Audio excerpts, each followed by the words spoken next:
Jessica, did you want to say anything to or anything further by way of introduction of Alexa?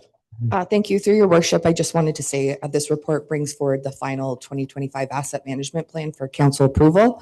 The plan was prepared by Alexa at PSD Citywide and completes the municipality's current compliance requirements. And it adds proposed levels of service, life cycle activities, and a financial strategy for all of our core and non-core assets. So I will turn it over to Alexa. She'll be doing a high-level presentation of the plan. Okay, thank you. Welcome, Alexa. I don't know if you have any sort of high-level summary of the report. I realize it's quite extensive, and do you have any slides that you want to share, or do you just want to speak to it? Thank you, Mr. Mayor. Yes, I do have slides. If the host of the Zoom meeting can allow me permission to share my screen.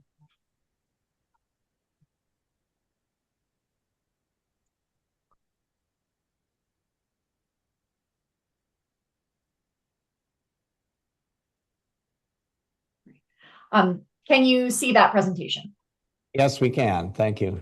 Perfect. Thank you very, very much. As Jessica said, my name is Alexa Wild. I am a senior asset management advisor here at PSD Citywide, and I have been working with municipal staff for over the last year and a half to put together the 2024 asset management plan and now the 2025 asset management plan. So as a bit of background, the reason we are doing this is not only because asset management is important in future financial planning, but also because the Ontario Regulation 58817 does require and mandate municipalities to have asset management plans with certain criteria by certain deadlines. So I do want to give a big thank you to Jessica, Mike, and Nigel for their work and contributions towards this plan. We certainly can't pull together asset management plans without extensive knowledge from participants within the municipality. So much appreciated for their efforts. This specific asset management plan is part of the final phase in Ontario Regulation 58817. The deadline was July 1st, 2025. However, the province has been somewhat lenient, understanding that these requirements are extensive and especially difficult for smaller municipalities. So with this plan, you will be in compliance. The largest difference in the 2025 requirements is we do have to look at what they refer to as proposed levels of service. And this is, where are we at currently? Do we want to change anything? Is there any significant changes coming in the near to mid future that we should be planning for? So we will review that a little later on. As a quick update, asset management plans are required to be updated every 5 years per the province. So with this presentation, your next deadline will be in 2031 to provide the province with updated asset management plan on your website and passed by council. In addition, administrations need to present to council every year before July 1st an annual update. This doesn't need to be a full rewrite of the asset management plan, but does need to be a touch point on, are we meeting our goals? Are we falling behind? Any updated figures they may have over the past year. And a reminder that the municipality's asset management policy and the approved plan will need to be posted on the municipality's website for public viewing. This is a quick recap of the state of the infrastructure. This was more of what the 2024 plan was based off of. We did make a few tweaks for the 2025 plan. Your total replacement cost of all of the assets owned by Whitestone is about $73 million. This was adjusted because in the last plan, we had separated out road base, so the underlying structure, from the road surface, so being the asphalt or the gravel that is on top. We wanted to make sure that that was reflected in this plan. So while you're not replacing the base road structure every year, we did want it to reflect in your total replacement cost, especially when reporting it to the province. So that does jump up your total replacement cost by about $31 million. So not an insignificant amount.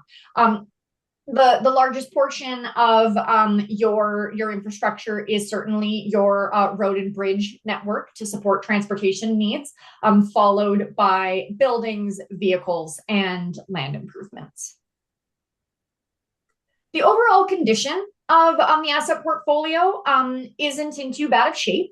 71% of your assets are considered to be in fair or better condition, which is a really good target to maintain. One thing I will note is on this chart, the categories that have more red and oranges, they are skewing more to the poor side of condition. However, this does need to be taken with a grain of salt, as it is based on whatever information is available at the time. And for example, the road network is being based on conditions that were done in 2020. So the modeling software that we use does take those conditions from 2020 and continues the degradation as time goes on. So being 6 years past when those assessments were done, there's a little less confidence that those figures currently reflect what is happening today. So we do recommend making sure that conditions are updated on a routine basis, whether that be through a consultant or through staff estimates. So based on the routine forecasted capital replacements, and this means replacing everything exactly when it pops up in a model. So if it says that that truck needs to be replaced after 8 years, in year 8 that pickup truck is getting replaced. So this doesn't take into account stretching any life cycles, but doing everything immediately when it is pre-scheduled. The municipality would need to invest about $1.1 million across its entire infrastructure portfolio every year in order to not fall behind. So this is where we get into the proposed levels of service, and we looked at a few different scenarios. Proposed levels of service take the current levels of service, which are past performance metrics. So what's the current condition? What have we been spending? And in contrast, the proposed levels of service looks forward and says, what should we be spending? Do we want to change anything? What happens in the long term? If we do X, what happens to Y? The OREG does not dictate what metrics need to be the basis for your proposed levels of service, or what those targets need to be. It is very specific to each municipality's political goals, financial capacity, resident desires, etc. So this is very flexible and fluid. What we did model was 3 different scenarios. The intention was to base the scenarios off of financials. What would happen if we spent X dollars, and what happens to the conditions of our assets in the long run, understanding that condition is a bit of a proxy for service levels. So if the conditions go down drastically, we do expect that there will be service disruptions and that residents won't be seeing that same level of service that they're accustomed to. So scenario 1 is not changing your funding levels at all, maintaining what you're currently spending, and that is approximately 58% of what is recommended. So that was scenario 1. Scenario 2 is increasing taxes by 0.5% per year for 6 years, and that would reach an 80% of targeted funding after the 6 years. And the final scenario is increasing by 1.4% each year for 6 years. And that would reach your full funding target, meaning that you have that flexibility to do the asset replacements when they are scheduled. So these tax increase figures are taking into account that the municipality does have some debt that will be maturing in certain years throughout the plan, especially in year 6. And it takes those debt payments and reallocates it towards capital spending rather than putting it back into the general finances of the municipality. So with this, you can see a bit of a high level pros and cons. The less money you spend, the more likely it is that you're going to have heavy reliance on grant funding in the future, and your conditions of your assets are expected to decrease. Whereas the more money you spend, you've got a more sustainable infrastructure portfolio in the long term. You have more confidence in your services, but it does require a bit more of a financial burden with those tax increases. So this is a aggregated graph over the next 50 years showing what happens to the conditions of your assets overall in the long term.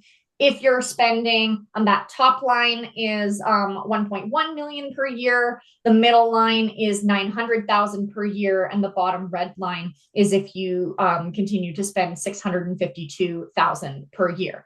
What I will give a bit of a disclaimer is that this is based on historical values. So your historical spending was based on actuals from 2022 and 2023 and the forecasted expenditures for 2024. So I do understand that in the past year or two of budgets, you have made improvements to your capital spending. So this hasn't taken into account those first steps that you have already taken towards improving the capital investments. So that financial strategy is just summarizing here that scenario 1 requires no tax increases. Scenario 2 is that 0.5%, and scenario 3 is 1.4. One thing to note here is that this does not take into account inflation. So your routine tax increases to keep up with inflation would be above and beyond these increases. And it does require that reallocation of debt payments going towards capital spending. Yeah. Hi, it's Councillor Nash. Would you mind if I ask you a question now, or would you like me to wait till the end? I can take questions in the middle or at the end. Okay. If I could, I just had a quick question. Thank you, Mr. Mayor. So you were talking about the 0.5% current levels and 1.4%. And I just wanted to ask if our treasurer happens to be on the phone. I really appreciate your presentation, all the information you're giving. But I know during our budget debates for this year, which is actually coming up later in the meeting, I believe, if I'm not mistaken, we'd added a 0.5% in this year to try to get our it was helping with reserves, but also capital funding. I think we did the 0.5%. So if possible, I'd just ask, I'm not sure if Jessica's on the phone, but if she can just say, have we done that 0.5% now? And then I have one quick question for you based on the response from that, if that's okay. Thank you.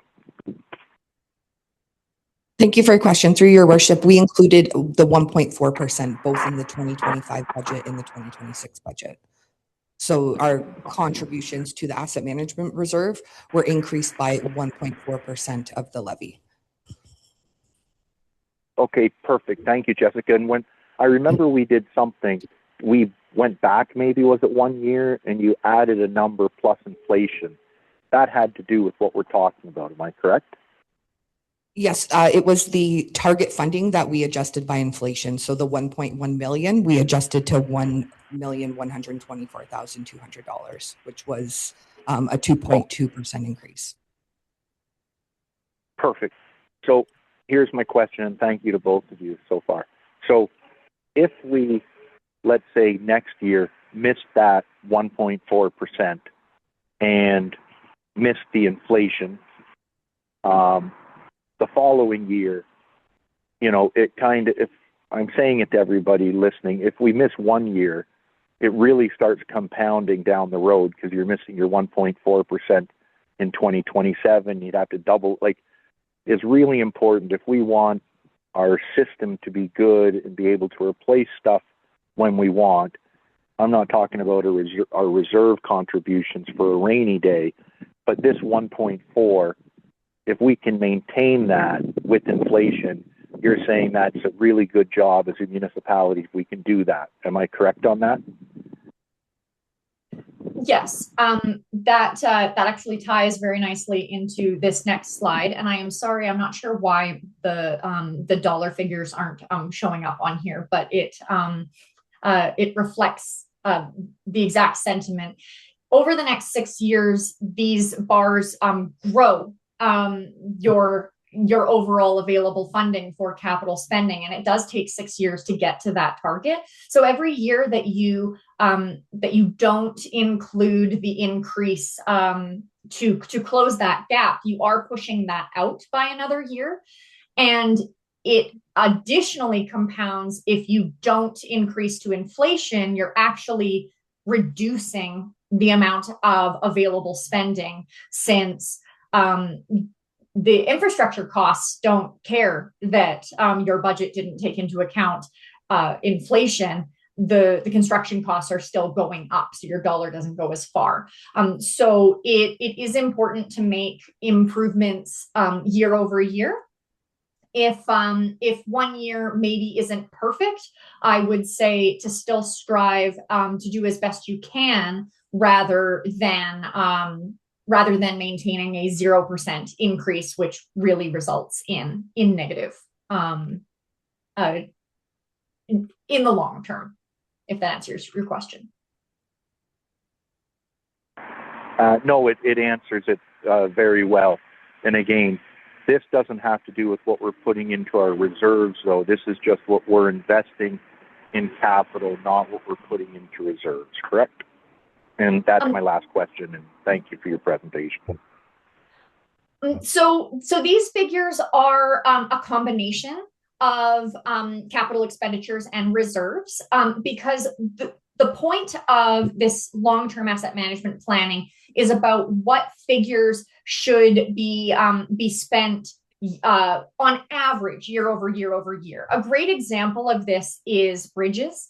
For a municipality that has 75 bridges, they expect them to last 75 years. They're going to be spending money in their capital fund every single year on replacing a bridge. Whereas if a municipality has 3 bridges and it's still expected to last 75 years, they're only replacing one every 25 years. So what we want to emphasize is that it's about the average contribution that is either being spent or into reserves, so that the money is there when the project comes up. We do find that smaller municipalities will start with good intentions, building a reserve, let's say for that bridge. But if it's not very specific that reserve is for that bridge, 10 years down the road, council will say, oh, look, we have a great pot of money.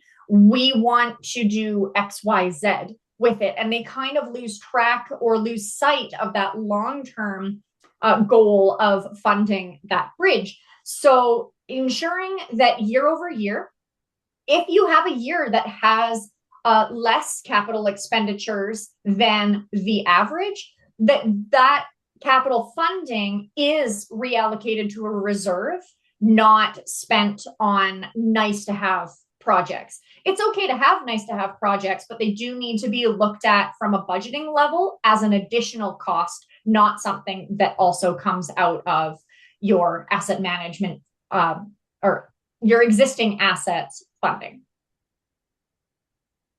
Okay, thank you very, very much. And I think this is like a shot at a dartboard, but we are one of those small municipalities. And I think over the last term of council, we've really tried to do our best to try and get our reserves up from a lower value. From what you see on all the data that you've looked at, is there a amount that you'd say, if you knew it costs X dollars for all our capital, to say it would be good if you had 2 years worth of that in reserves or 3 years of that, just to make sure your reserves are adequate? Is there a magical way kind of that you could say, this is what you feel would be a good reserve number for us to have? Is that a question you can answer? Or is that too specific and everybody's different on what municipalities might want to do? It's very specific to each municipality because, as an example, if you go back to the municipal example of they have 75 bridges and they're replacing one every year, they may not even have a bridge reserve because they know that they are pulling in X million dollars a year and that it is going straight from their taxes to a bridge every single year.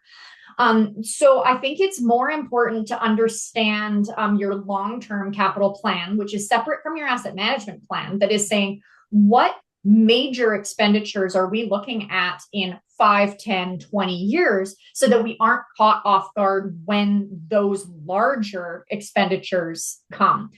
And that might be buildings. For example, buildings don't cost a lot. Obviously, they have routine maintenance and operating costs and the occasional roof replacement, but they're very infrequent when they're actually being replaced. But when they are, it is exceptionally expensive.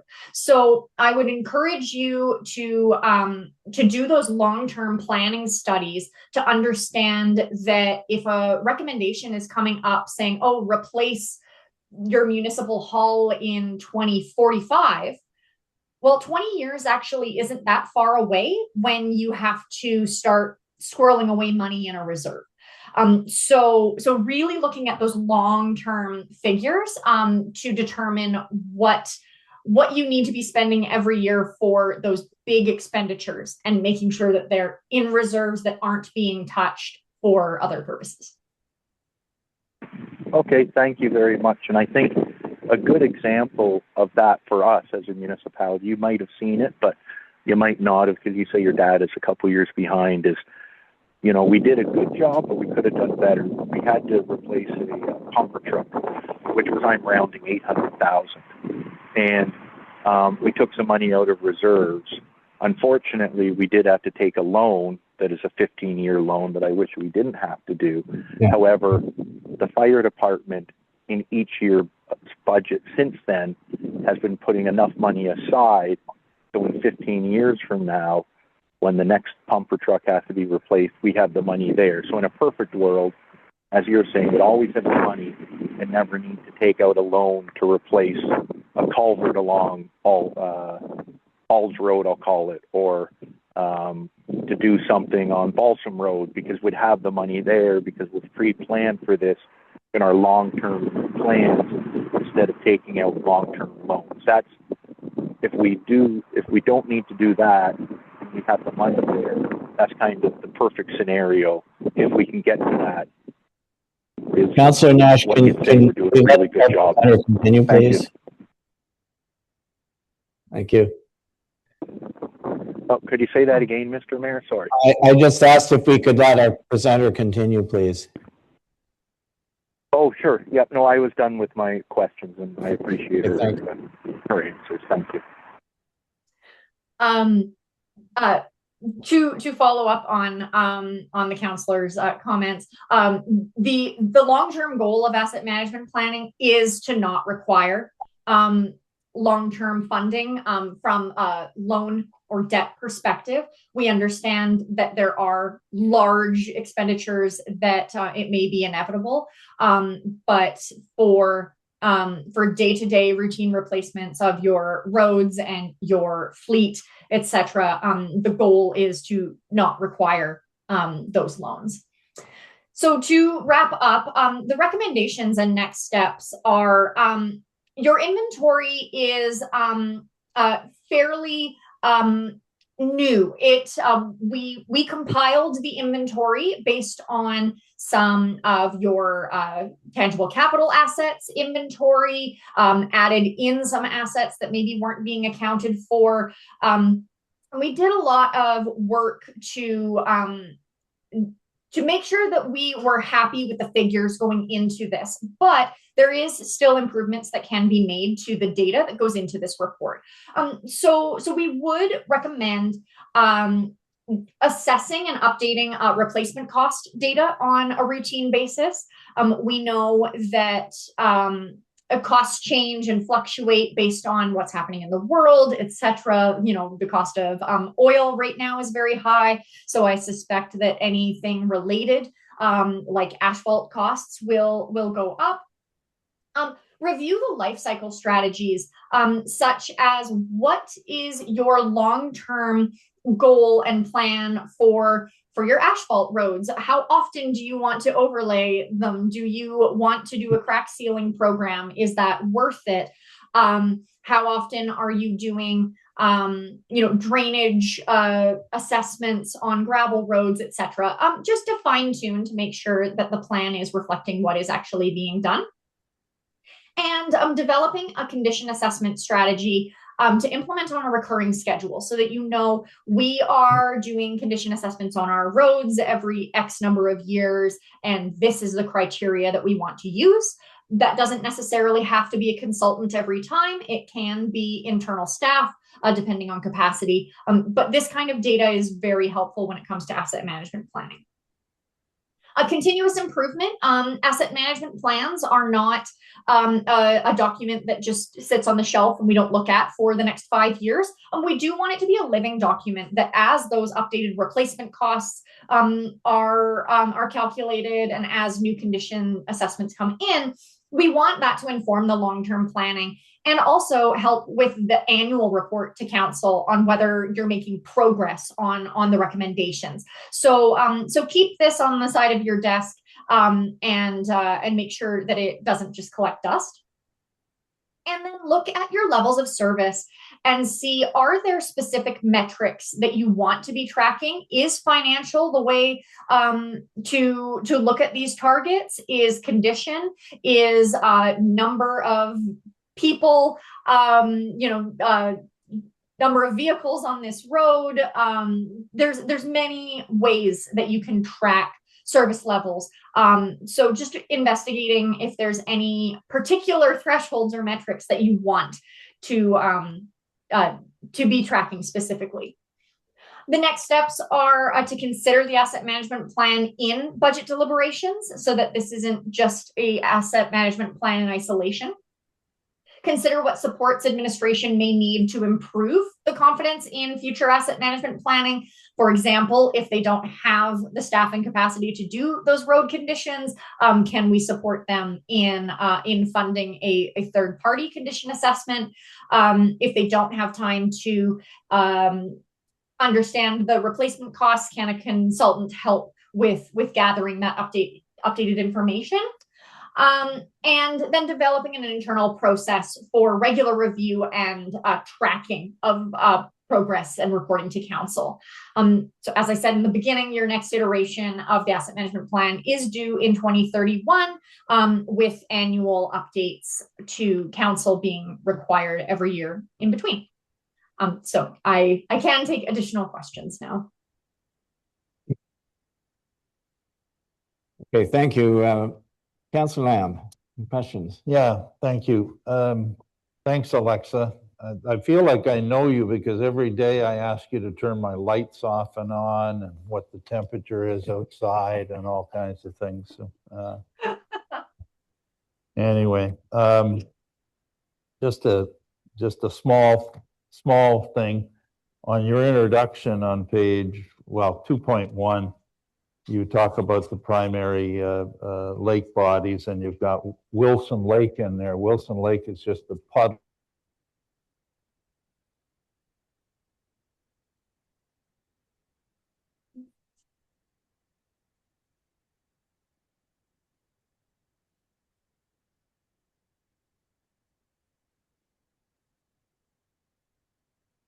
Mr. Mayor. We lost all audio online here. I don't know if anybody can hear.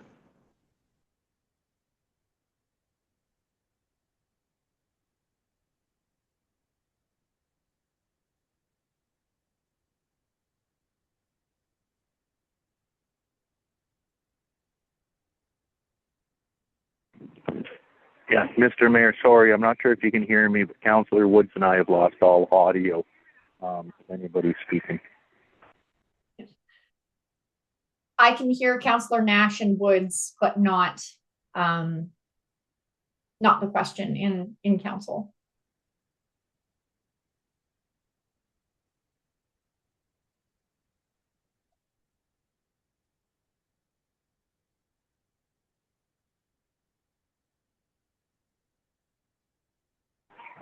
It's Councillor Nash. For those that can hear me, I'll text the CAO and let him know.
Yes, it's Councillor Nash again. Can everybody hear him and have a text to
Does anyone else online can hear anybody else, or is it just us online that can hear one another? I can hear you. Perfect. Thanks, Alexa. I think they're just having a problem with the audio in the room. I understand.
Tomorrow and I'm back.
So folks who are online, can you hear me now? Yes. How about me for the people that are online? Can you hear me? It's Councillor Lamb. Yes, I can hear the mayor and Councillor Lamb. Okay, so I can yeah. hear you as well, Joe. Okay, so I had the volume off on my machine, on my computer, and I turned it on, so I can hear you too. But we're having And internet this is issues. Councillor. I don't know how we can make this work. This is Councillor Nash, and I need to hear some of what's being said. Not everything, but some of it.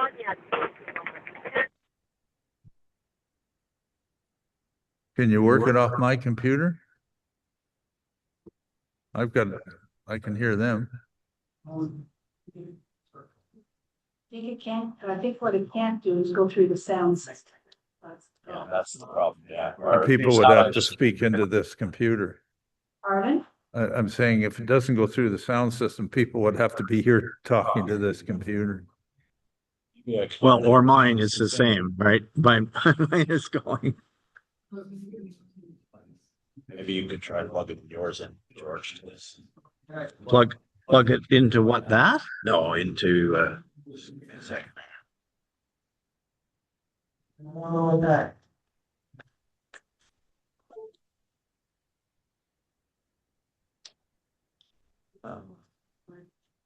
There's still 15 participants online.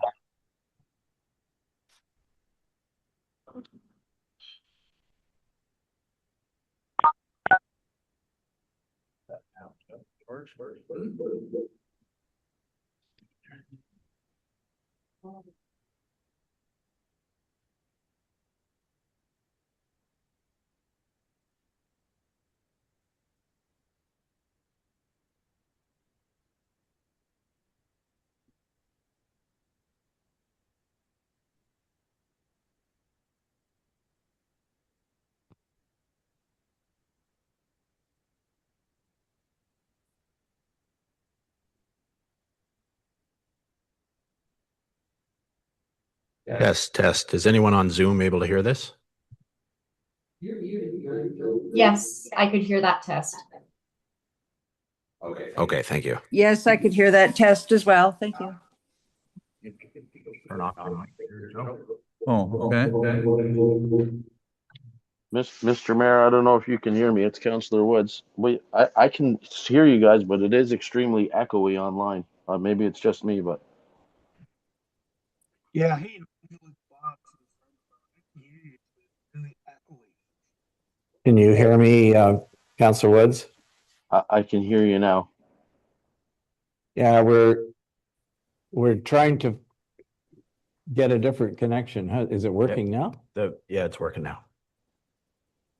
I just have to get it on the screen, but it is working. Okay, so you can use that computer to make Yeah. it work, can you? Yeah.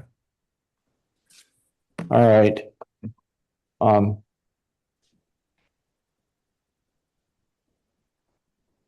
So, folks, sorry for the inconvenience and disruption.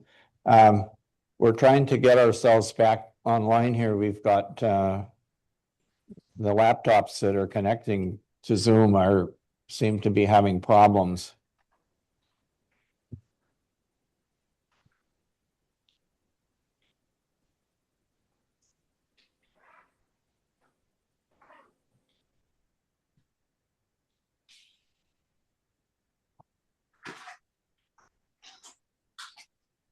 We're just trying to get Zoom back up on the screen in the community center, and once we do that, hopefully we can resume.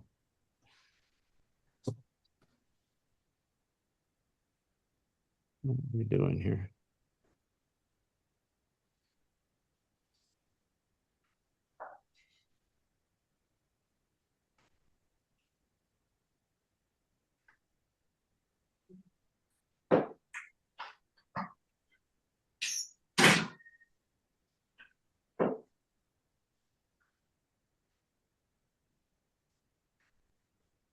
Yeah, I checked the signal strength on the Starlink. It's fine.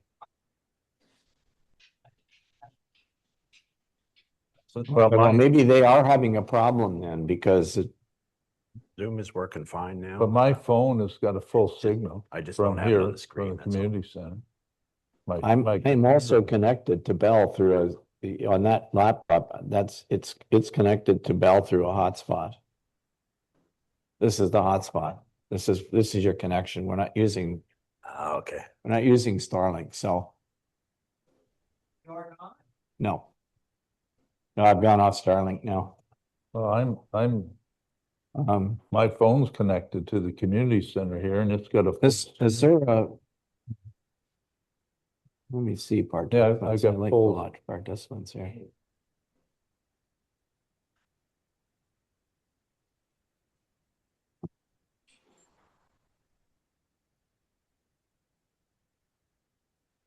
So if you folks can hear us, where we left off, Councillor Lamb had asked a question of Alexa. Are you back with us, Alexa? Can you hear us?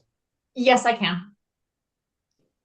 So Alexa, I don't know what you heard. I know I told you I talked to you every day, and then I talked about Wilson Lake being not a main water body in your introduction, but something like Goose. Okay. Is everyone? Yeah. And then my question was, I'm in agreement to the 1.4% funding each year.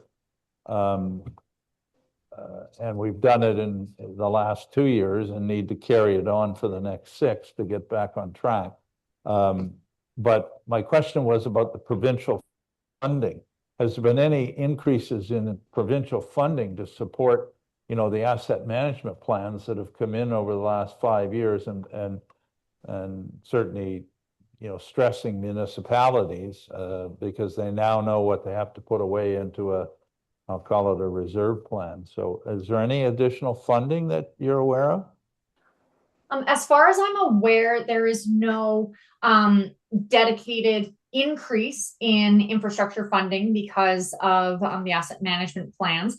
I do understand that part of the reasoning for the introduction of OREG 588 was for consistent reporting so that the government would know more consistently what they're actually dealing with, because previously it was quite ad hoc and really difficult to compare municipalities to each other and know what those total values are and whether they were up to date in today's figures. I can't speak on behalf of the government or or the MFOA, they have had previous support funding to try and increase internal capacity to work on asset management initiatives through their AMP It Up support program. They just wrapped up, I believe, 3.0 of that program, and there are discussions about introducing another stream of AMP It Up 4.0, but that has not been confirmed or announced yet. But that would be more for administrative support and capacity building rather than dedicated capital funding. Okay. My next question, again, it goes back to my condo experience, is I know that I can hire an engineering group that'll come back with a study that says your condo needs to put $200,000 a year away into a reserve plan to fund things.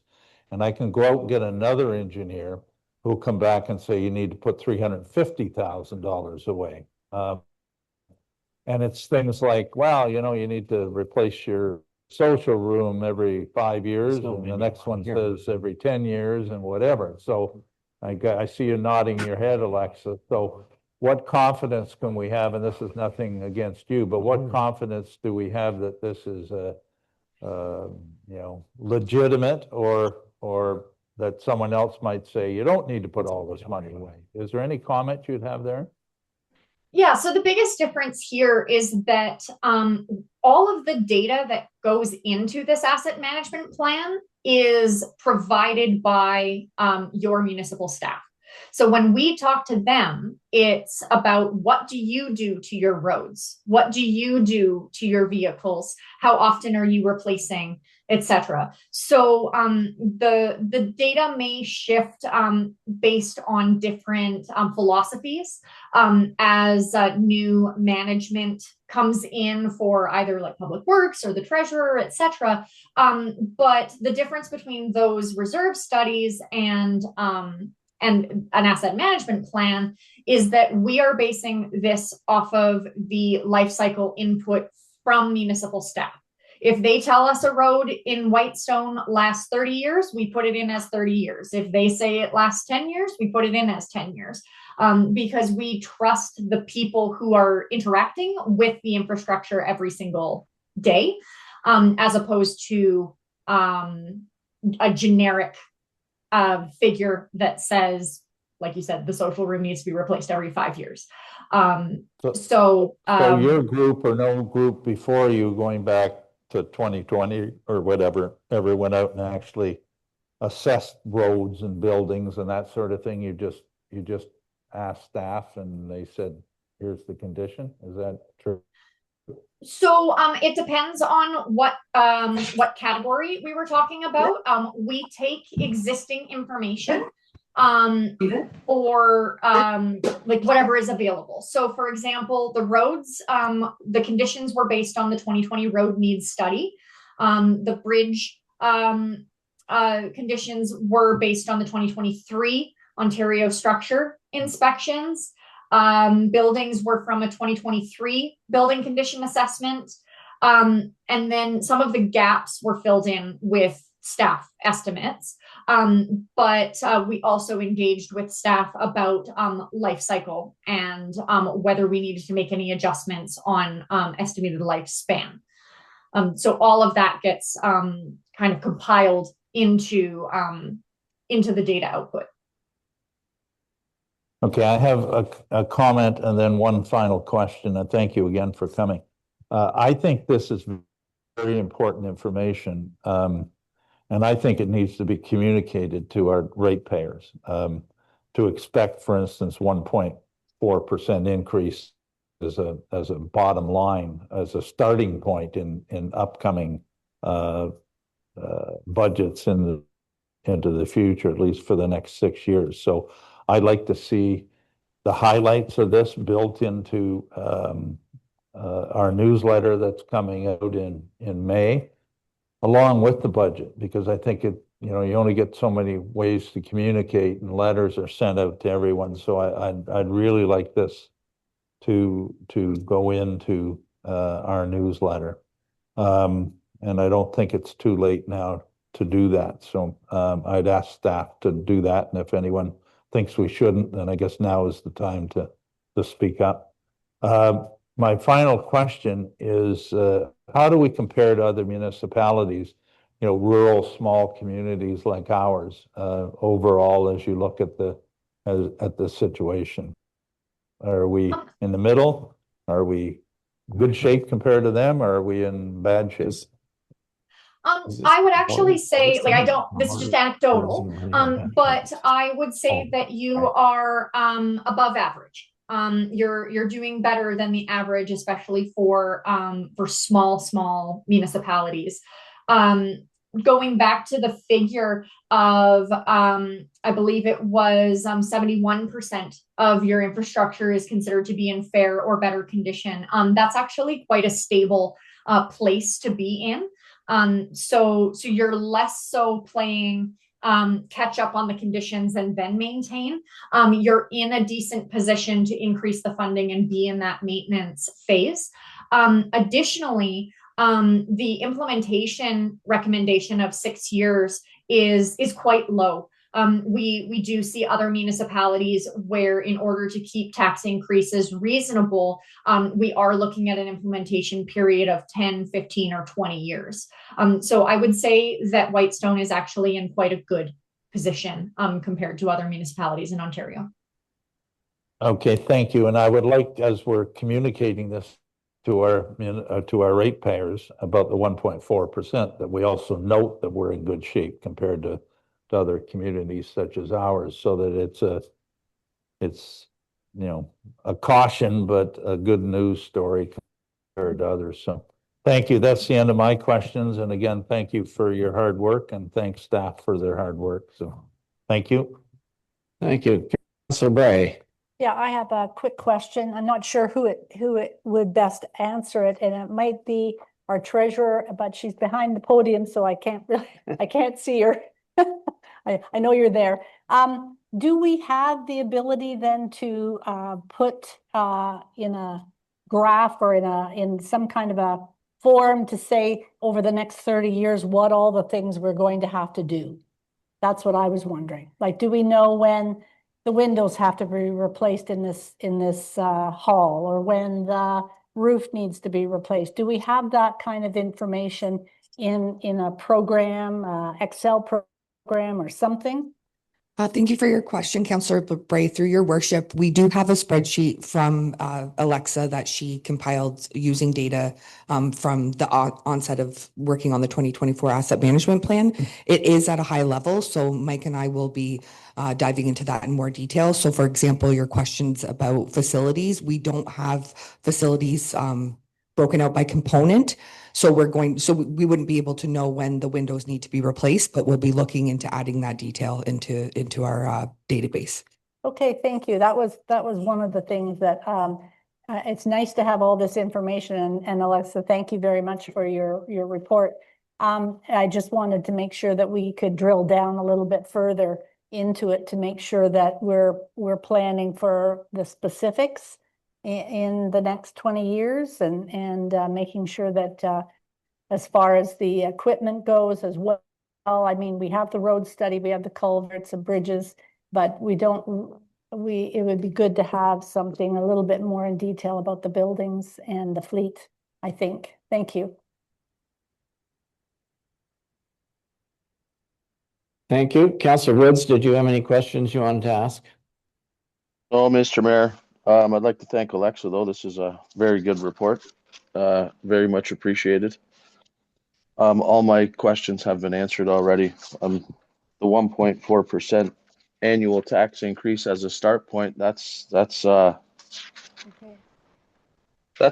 that we have that. I know throughout, the past couple of years, this term of council, that's what Councillor Nash and I were kind of, pushing for, was make sure that kind of increase is there for money in the future rather than underfunding everything and the taxpayers get stuck holding the bag because we only ever wanted to keep the tax rates ultra low in Whitestone. So at least now we've got some good direction. Thanks, Mr. Mayor. Okay, thank you. I guess I just have one question, and it sort of follows on the questions that Councillor Nash raised earlier in the meeting. So the recommendation that we have in front of us, which we're going to be asked to approve when we come out of our presentations and delegations, is essentially builds in a 1.4, if I understand it correctly, builds in a 1.4%.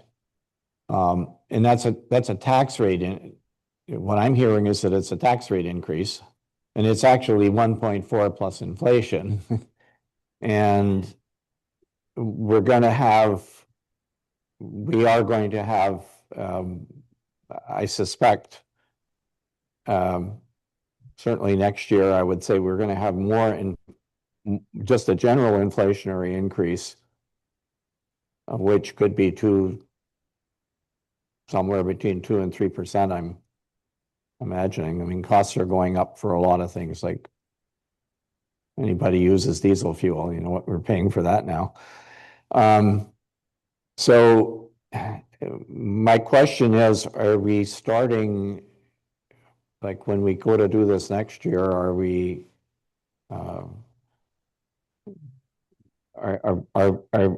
looking at a sort of an automatic increase that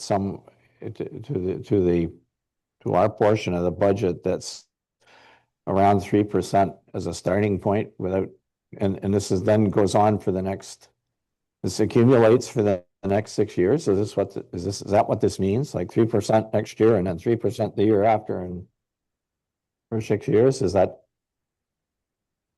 Through your worship, no, we've already gone through 2 years. So the 6 years that is referred to in the plan, that started in the 2025 budget.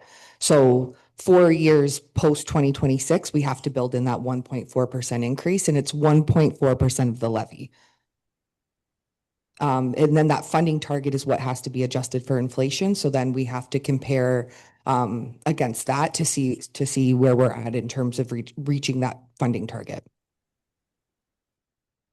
Right, it was 6 years total, but we started in 2025.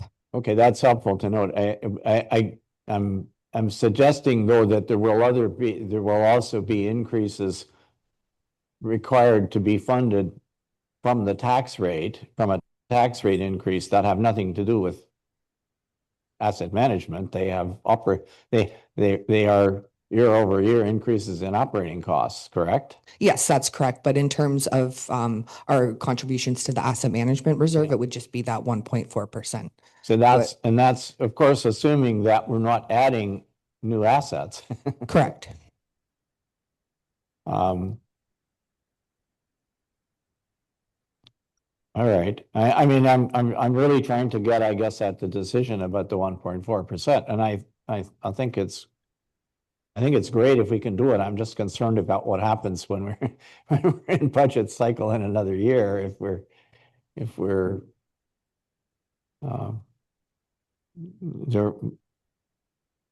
there wasn't any consideration to I noticed in your options there was a middle ground that had a little bit less, and I think it was 80% or something, but that would have been under 1%, somewhere under 1%.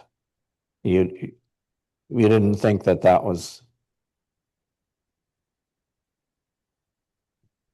you didn't think there was any, you might as well go for trying to catch up as quickly as possible, in effect. That's. Yes, through the mayor. When we were considering the different scenarios and which one to recommend, it was taking into consideration the reduced government funding that is coming in. Grants are becoming less and less reliable. So it was more important to build a sustainable model for Whitestone going into the future, understanding that the financial burden isn't that high at 1.4%. It did make sense to strive for the full funding. It also builds you a bit of a buffer. It's pretty difficult to come out of when you strive for a 0.5% tax increase, and then that starts getting whittled down. Pretty soon you're back to that 0% to increase. So certainly having the target be 1.4% is what we recommend. Okay, well, thank you. That's and again, I do appreciate, it's a very, very thorough report, and we'll make sure to get this this information in front of our ratepayers. So I think yeah.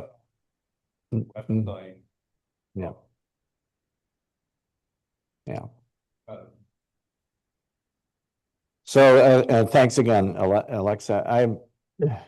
I think we should, we got a huge agenda today, and that our technical issues have put us behind a little bit, but we'd like to move on to the next presentation that we have.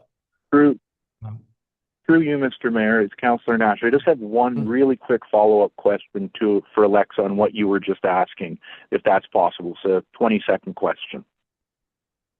Okay. Thanks. So Alexa and Jessica, so what the mayor was saying there, and again, I appreciate everybody's comments today, all council and everybody has been great. So if we're doing the 1.4% this year plus inflation, next, and we'll say inflation is 2%. So I'm just using a simple number. If 1.4% increase equated to a $50,000 increase, would take that 50,000 and then you'd add the 2% inflation rate for the year, which would push that 50,000 to 51,000.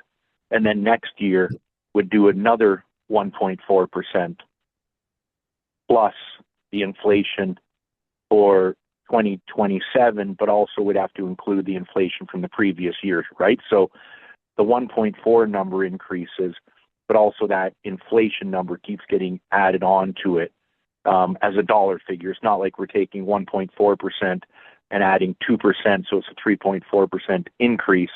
We're actually, so the public understands, we're taking a 1.4% increase, which I'm going to say for an example represents 50,000.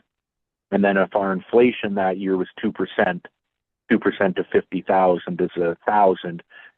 Our number would really be 51,000 for that year. Is that correct, Jessica? And it would carry on like that, right? Year after year doing that? Thank you. Thank you for your question, through your worship. What gets adjusted by inflation is your target funding amount. So that 1.1 million is what we need to be adjusting for inflation. The increase in the asset management reserve contributions is the 1.4% of the levy. And that's going to go up automatically because our assessment base goes up. So it's 1.4% of that. So there's no further adjustment required to that 1.4%. All right. Thanks, Jessica. No, I had it wrong. That makes total sense. But then each year, as you adjust that 1.1 million for inflation, it would be plus 2% this year, plus 3% next year, whatever it might be. And then that is the tax increase suggested, right? It's that target funding that gets adjusted by inflation. So yes, that 1.1 million would go up by 2%, 3%, whatever the inflation may be. And then we have to compare our sustainable funding sources against that funding target to see where we're at. And we should still be reaching that target within the next 4 years if we stay on track with the 1.4% levy increase. But I could, Perfect. Thank you, perhaps Jessica. I could do some long-term modeling over the next 5 years and provide that to council at a future meeting. I think just it might help if it was presented more visually. Okay, thank you very much. We will move on now to our next presentation, item 4.2 on the agenda. We have we have with us today Benjamin John from the Georgian Bay Biosphere, and he's in the room here, so he's got a presentation on. I guess this is really the Milestone 5 report from IceCap. So, Benjamin, welcome. I'm glad to have you with us today? There we go. Is this on? Yeah, There we he's go. got him here. Did you have any slides, or are you just going to talk to what's in your I pack? do have some slides. I sent them to Nigel earlier.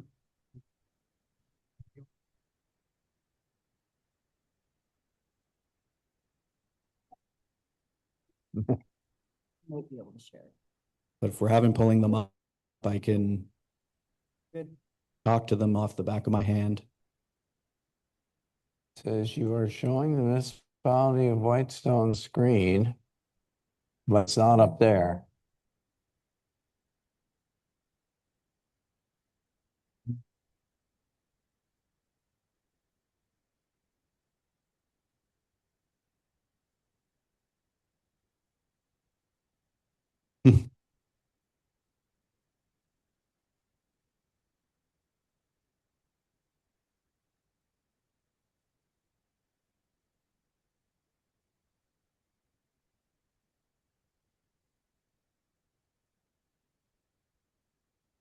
Here we go. You're moving the slides? Sure. Just wanted to know who I have to ask.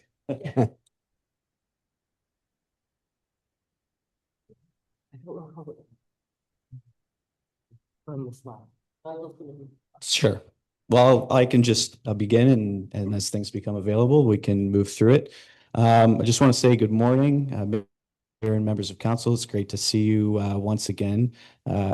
Thank you for the introduction. My name is Benjamin John. I'm a certified energy manager at the Georgian Bay Biosphere, and I'm here to give you sort of a quick annual recap on IceCap over the last year and how we've been supporting Whitestone, but also go over some of those energy and emissions trends analysis that we saw last year and how those have been updated. And I think it's a really, great building presentation from what we just saw there, talking about capital assets. And now we're kind of looking on sort of that operating side as well too.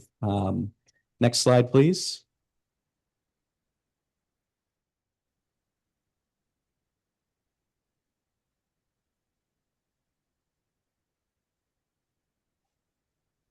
There we go. Just a quick slide to show that IceCap has been really busy this year in the ways that we've been supporting Whitestone, as well as the other members within IceCap, those other regional municipalities and First Nations. There's been a lot of work done on regional knowledge sharing and capacity building, but also a number of direct one-on-one support at the request of staff and council over the course of the year, supporting in getting some energy audits done on select facilities that here in Whitestone, answering questions and providing industry contacts for some questions that you had around solar, for example, and a lot more. So it's been a really full year. But the majority of what I have to share in these upcoming slides is, again, just basically some of the progress that you've made on that energy use and emissions within your operations as well as part of one of our deliverables to you. So next slide, please.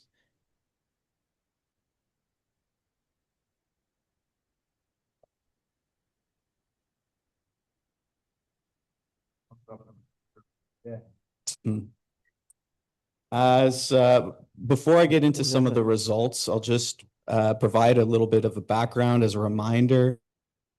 Back in 2023, Council had adopted a plan looking to reduce corporate emissions by 10% from 2022 by 2034. And the way about doing that is looking at energy use, right? It's the ways and types in which we're using energy, and also looking at sort of the cost savings that come from that reduced energy use over time as well too.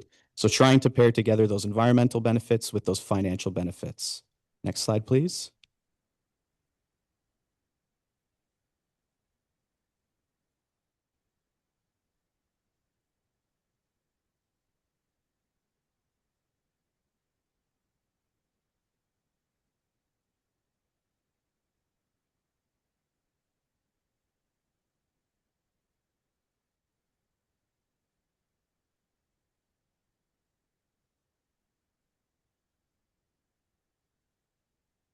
There we go.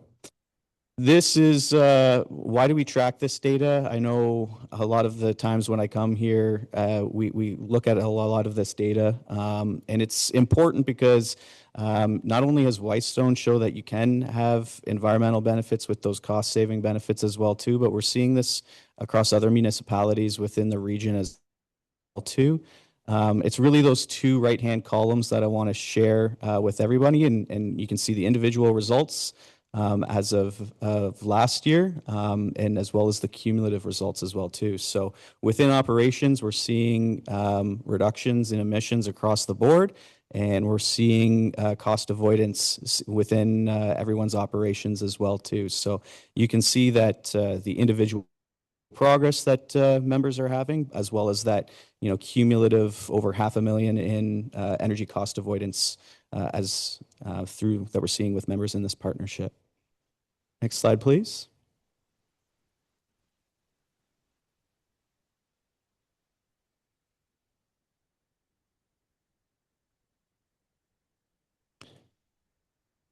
The next few slides are basically giving a quick overview on where those numbers are coming from. And I'm going to run through them pretty quickly and open it up for questions and conversation after the fact. But really, this is a graph just to show, you saw in that previous slide, there was a 6.9% in Whitestone's operating emission reduction.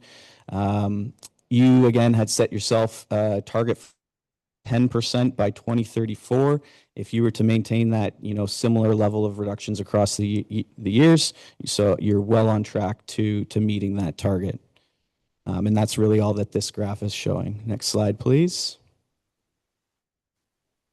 Where those numbers are coming from, we look at the energy being used in different sectors within operations, and those energy use comes from energy and fuel receipts and bills that come from your staff. So within the buildings, streetlights, fleet, as well as a little bit of waste, which is different. But basically what you can see is that if we're comparing 2024 back to 2022, we're seeing emission reductions pretty much in every one of those sectors. So less energy being used in buildings, the few streetlights that you have, and outdoor lighting, as well as the municipal fleet. Next slide.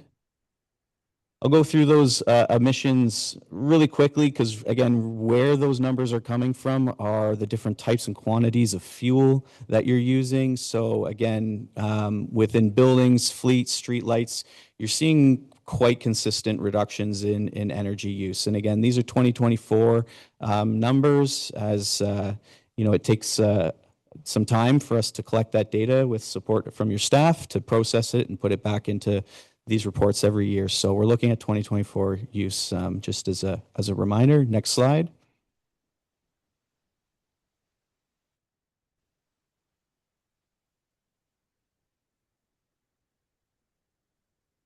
Taking a little bit of time.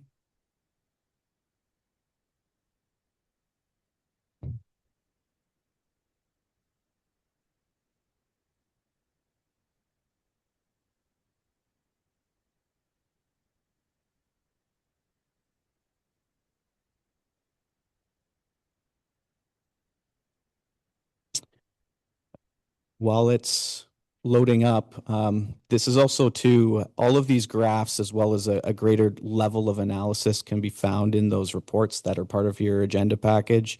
So while we are looking at things at this high level, such as buildings, for example, it's even further broken down for you on a building level, so to speak. You can look at that, the results for, say, just the community center or the administration building. It gets to that level of detail within your annex report as well, too.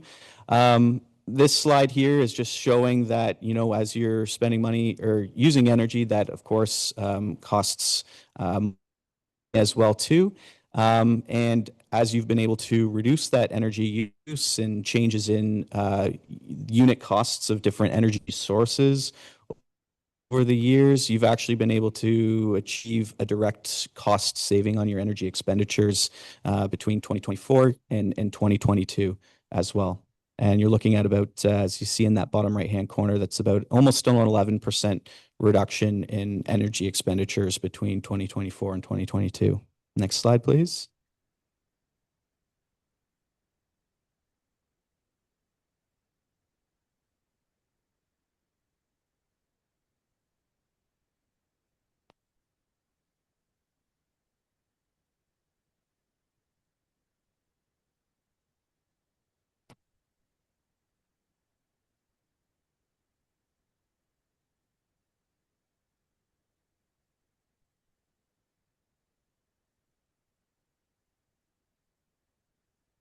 Oh, it's taken a few minutes to. Gotcha.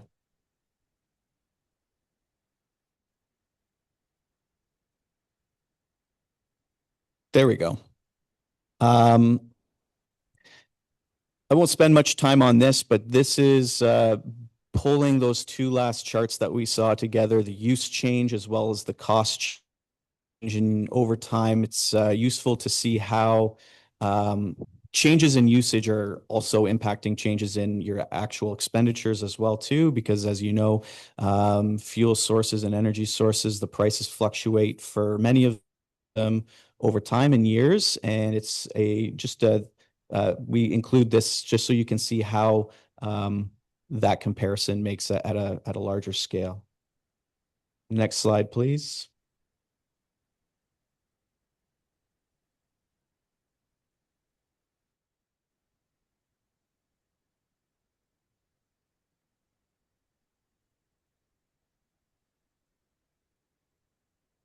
Again, I've got it on my computer, but I can just walk over there and look on your screen if you want. Yeah, If that works, that's it can speed it up a little bit. I'm sure the people online can see the I'm sure they can. 26,000. Yeah.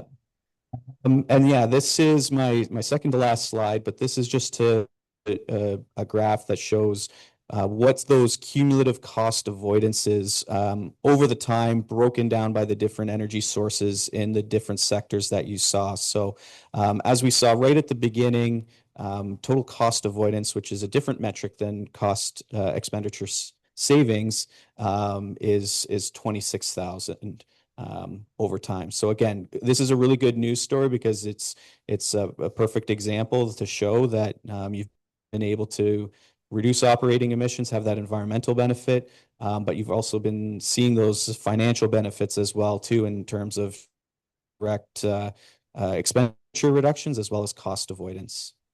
Next slide, please. And finally, my key takeaways. I think I sort of just touched on them here. The year-over-year emissions, they're decreasing. You're on track to meeting that 2034 target. That's great. Of course, at 6.9%, there's about 3% more to go. So continue doing what you're doing and you're on the track to get there.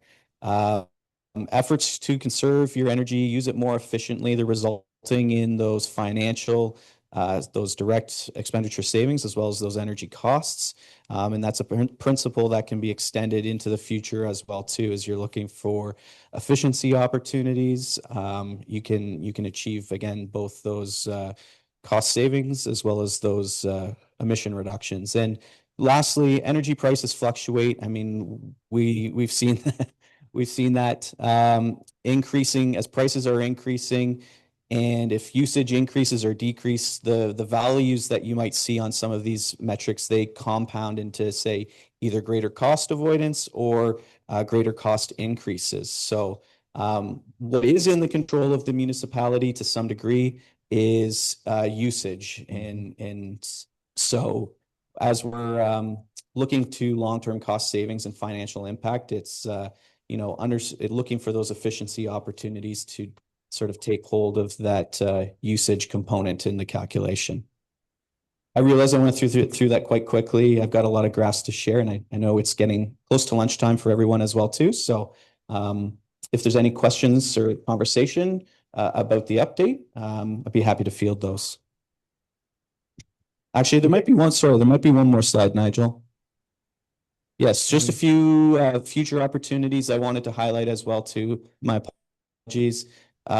Within that energy audit that I mentioned earlier, that was conducted, it did provide a few recommendations for future consideration. And within the annex report that I've provided for you, I've put some funding opportunities that can be used towards some of those those replacements when that time comes, if that's of interest.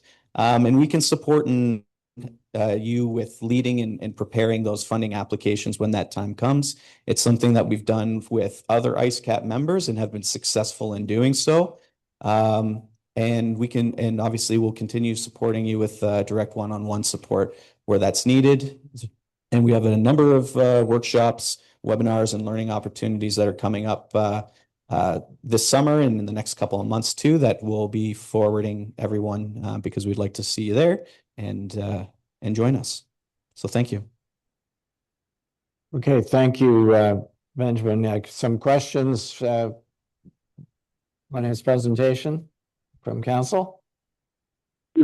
Yeah, through you, Mr. Mayor, it's Councillor Nash, if nobody had their hand up yet. Go ahead. Okay, thank you. Benjamin, thank you for your presentation. And before this, I was actually speaking to Councillor Bray, who I know has had quite a bit of communication with you. So I just wanted to ask a couple questions because I started to understand it a little bit better once I spoke to Councillor Bray about it. And I hope your answers will help everybody understand it a bit better. And I'm just going to say what I'd been pushing for was, and I think you know this, do we need to be a member? Do we don't need to be a member? What are we doing as a municipality? Can the money that we give towards this program be better spent somewhere else? And I think in that communication I've had with the other council member has been, well, maybe we can do both things. Maybe we can be a member of this, which I might not fully support all the money going to it, but see that there is some benefits to it. But we also need to do some stuff on the other side of that with a couple small projects here, kind of make everybody happy in a way. And with that, I heard you say that, you know, we've saved 11% from 2022 to 2024 on our expenditures. And I guess one question, I have about 3 or 4 questions, but the one question on that is that because of energy pricing, or is it because of reduced volume of use of materials?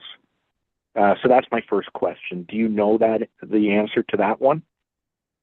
The answer is both. We saw in the one slide that many of those energy sources have decreased in terms of volume. 2022 also had quite high energy costs. So you have seen, comparative that unit volume decreasing over time as well too, but it's a factor of both. Okay, and would you know roughly out of that 11%, how much is due to reduction in, I'll say, the energy we use versus the cost discrepancy? Do you know that number? Is it something you can provide if you don't know it today? The answer is $26,000. That's what the avoided cost metric is. So we had that actual financial savings and then avoided cost. What avoided cost is it takes the energy reduction itself and then it looks at it from the prices adjusted for that year to provide you a financial value, if that makes sense. Yeah, no, it does. And again, in speaking to the other counselor, we had a very good conversation about this. And I understand that basically by us contributing to this program, it allows somebody like yourself to be on staff, for questions to be answered, like you said, about a couple things that people asked you about. I think one was solar and some other things. It allows for the data to be gathered. And I think the one thing I found odd, but not really odd when I learned about it, is I thought, oh, maybe the energy audits we did are included in this. But what you've done is you've suggested us to go to another firm to get that done, but it might have been a cheaper option than if we'd gone to tender, right? So that kind of answered it. So would you say that what I'm trying to say here, so I understand it, is correct, that by us contributing every year to being not just a member of Georgian Bay, but paying the money for what you do, is every year you'd come and do a presentation, and what we'd see is similar stuff to what we're talking about today, in that the data, I'll call it. And you might be able to tell us, hey, there's a grant open for electric vehicle chargers, or there's a grant for something to do with the landfill to reduce energy, or there might be a grant out here. What you can do is help point us in the right direction of stuff. But again, what we get from it is you take all our data from the previous year, you put it into some computer modeling, you bring it back to say, this is how we're doing. And by being a member, it allows you to see everything in an overall community, I'll call it, of, you know, the Georgian Bay area where you're collecting data. But would you still think, and I that's the one part of that question, but the second part is, I'd love to see in our budget the money put aside to do a few things that we know might need to be done. I'll use a perfect example. If we know there's not some lights that are the most efficient, well, we know to change those. Or if we know that a few windows are really bad, to put some money aside to change those, which of course will help with offset some of our energy costs and lower them. But if we know some things need to be done, would it be beneficial for us to do a few of those things before we do an energy audit? Or is it best to do the energy audit first and then do the things? And I'm saying the things that we know very simply need to be done. Is it best to wait or do those first? Do you understand my two questions there, kind of? I do understand your two questions. To answer your first question, I mean, that's part of it. And again, I'm a certified energy manager. I am a resource that is available at your disposal. You just saw, for example, in the asset management plan perspective presentation, you know, doing these assessments, say on life cycle assessments and life cycle costing. This is something that a certified energy manager does. If you know, for example, in 15 years, you have to make an HVAC replacement on a large facility, we can help you with those options analysis to say, you know, here's 3 assessments, here's the life cycle costing, the capital cost expenditure, forecasting that out, and what does that look like in terms of energy savings as well as emission savings. So it's yes, that's been part of it, but I guess what I'm also asking too is that I be utilized more as well too, because we can support with many different things and projects, as well as some of that project management on certain projects. If there's grants, as you mentioned too, we've supported other IceCap members with actually writing those grants, saving that staff capacity that it takes and the time that it takes to prepare those as well too. So, you know, the work to date, you're correct. A lot of it has been sort of this energy assessment, but there's more that can be utilized out of my support as well too. I need to have some of that direction because, you know, I can't pinpoint those as what your priorities are, so to speak. And that's where some of the second to your good leadway into your second question is about what's a good thing to start with. Well, I mean, usually energy audits are a great way to begin because one, it takes that asset management perspective and says, what is the life cycle looking like on certain subcomponents within a building, for example? Are you looking at, say, you know, replacing windows now? Do they need to be replaced in 10 years from now? What is sort of the best bang for your buck to do now? Is really what an energy audit gets down into, if they need to be changed at all. And that's the purpose of what an energy audit does. I think I sort of spoke around some of your questions, but I hope that answered them at the same time. No, yeah, it has, Benjamin, and I appreciate it. I've changed my direction of what I thought of it in a good way, I think, for you guys, in the sense of I think we can do this going forward, but also I think we need to put some money away to do a few things. So I think that ends up with an increase for, I'll call it, our green initiatives. And it's great to know that you're the resource there, and everybody on council, staff, and the public hearing that if there are these things, you're there to help us, and that's part of what we're paying for. And I appreciate Councillor Bray for taking the time to speak to me on it, to be sincere about it. So thank you very much. Thank you, Councillor. Now. Okay. Thank you. Other questions? Councillor Lamb. Yeah, I guess I'm on. I agree with 99% of what Councillor Nash has brought up. I guess my takeaway is that our goal of 10% by 2034 is rather conservative compared to other communities, and I think at some point maybe the new council that comes in at the end of the year may want to look at that goal and adjust it.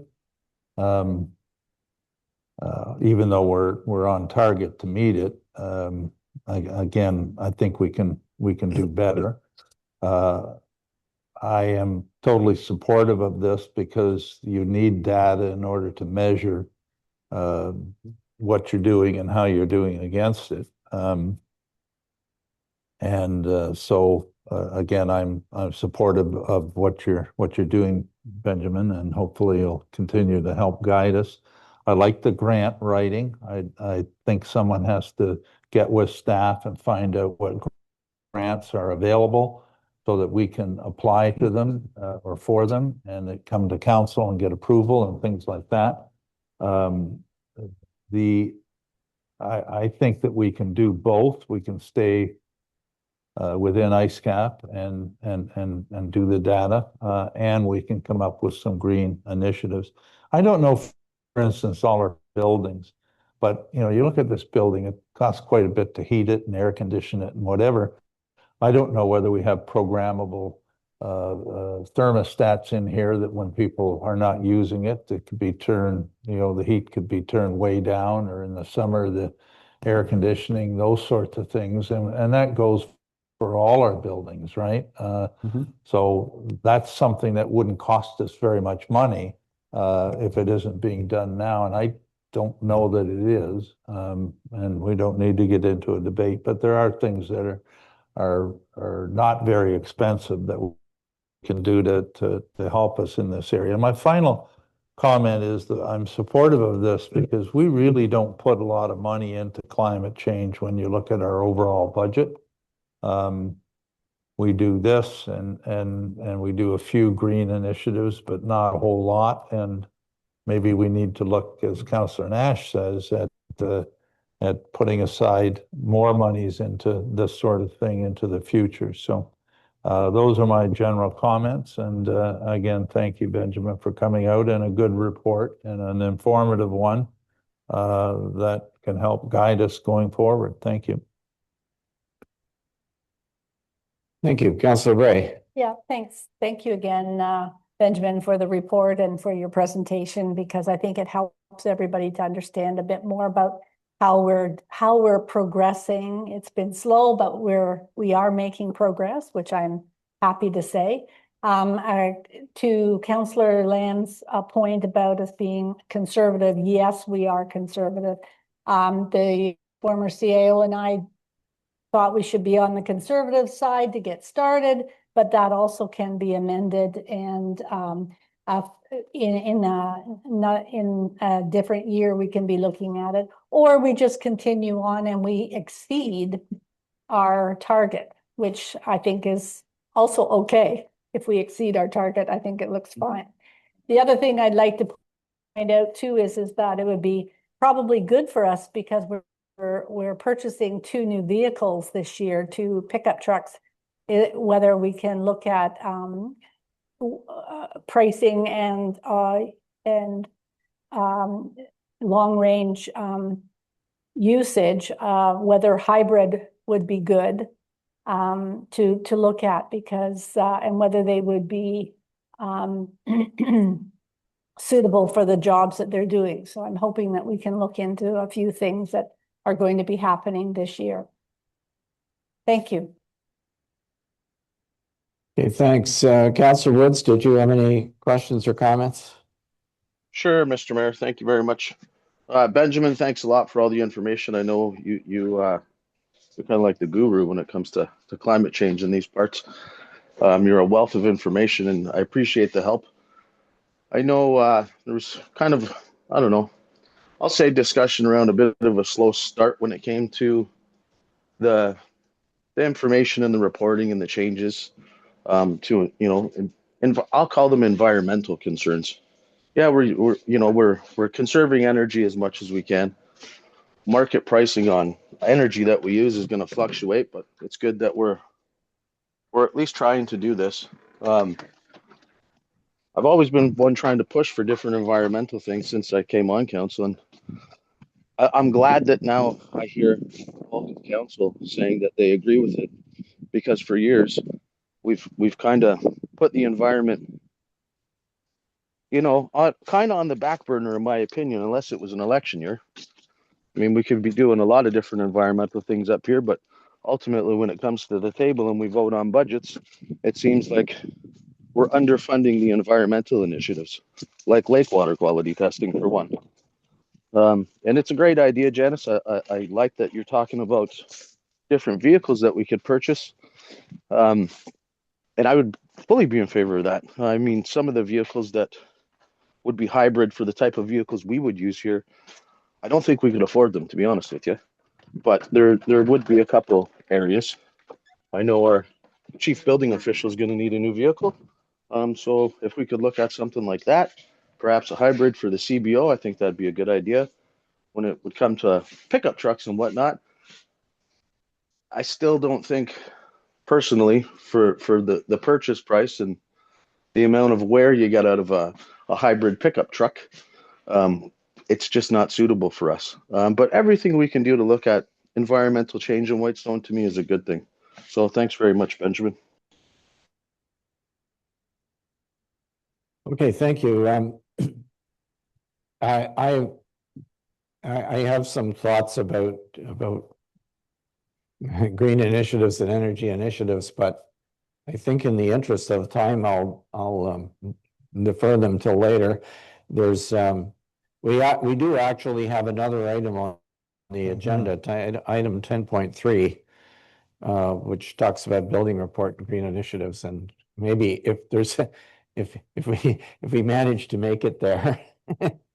And there's still a meeting left, I might mention a few things on that, but for now, I think we'll try and move on. And thanks a lot, though, Benjamin, for coming and for your report. And we'll. Do I have time for one final comment too? You may go ahead. Well, I look forward to continue working with you all and supporting on you and. You know, whatever analysis or decision-making support or grant writing that might be. One thing too that we've been really trying within IceCap lately is the framing around some of these initiatives too aren't necessarily always a green initiative. I mean, it does have that environmental benefit, sure. But when we bring it back to energy, it's, you know, it's a line item on your expenditure part of your budget, right? For-profit businesses always look at costs as a function of that, you know, financial health perspective. And by looking at ways to which we can improve efficiency is business optimization. So I've been really trying to look at this from how can we optimize business operations rather than just a green initiative, even though it has those green benefits. But just my final thought, food for thought. But yeah, looking forward to continue working with you all. Okay, thanks. So to wrap up this section of our meeting, we have two motions here. Just and the first one is it's under item 4.1 again, the asset management plan. Like to, and we, as you know, as you heard earlier, we have to, we're expected to submit this and publish it and do various things. So here's the suggested motion: that the Council of the Municipality of Whitestone hereby receives report FIN-2026-08, approval of final 2025 asset management plan, and that council endorse the findings from the update of the municipality's asset management plan for all core and non-core assets, including proposed levels of service prepared in accordance with Ontario Regulation 588/17. And that council directs staff to submit the 2025 asset management plan to the Ministry of Infrastructure and make the document publicly available on the municipality's website. Could I get a mover and seconder for that, please? Moved by Councillor Lamb, seconded by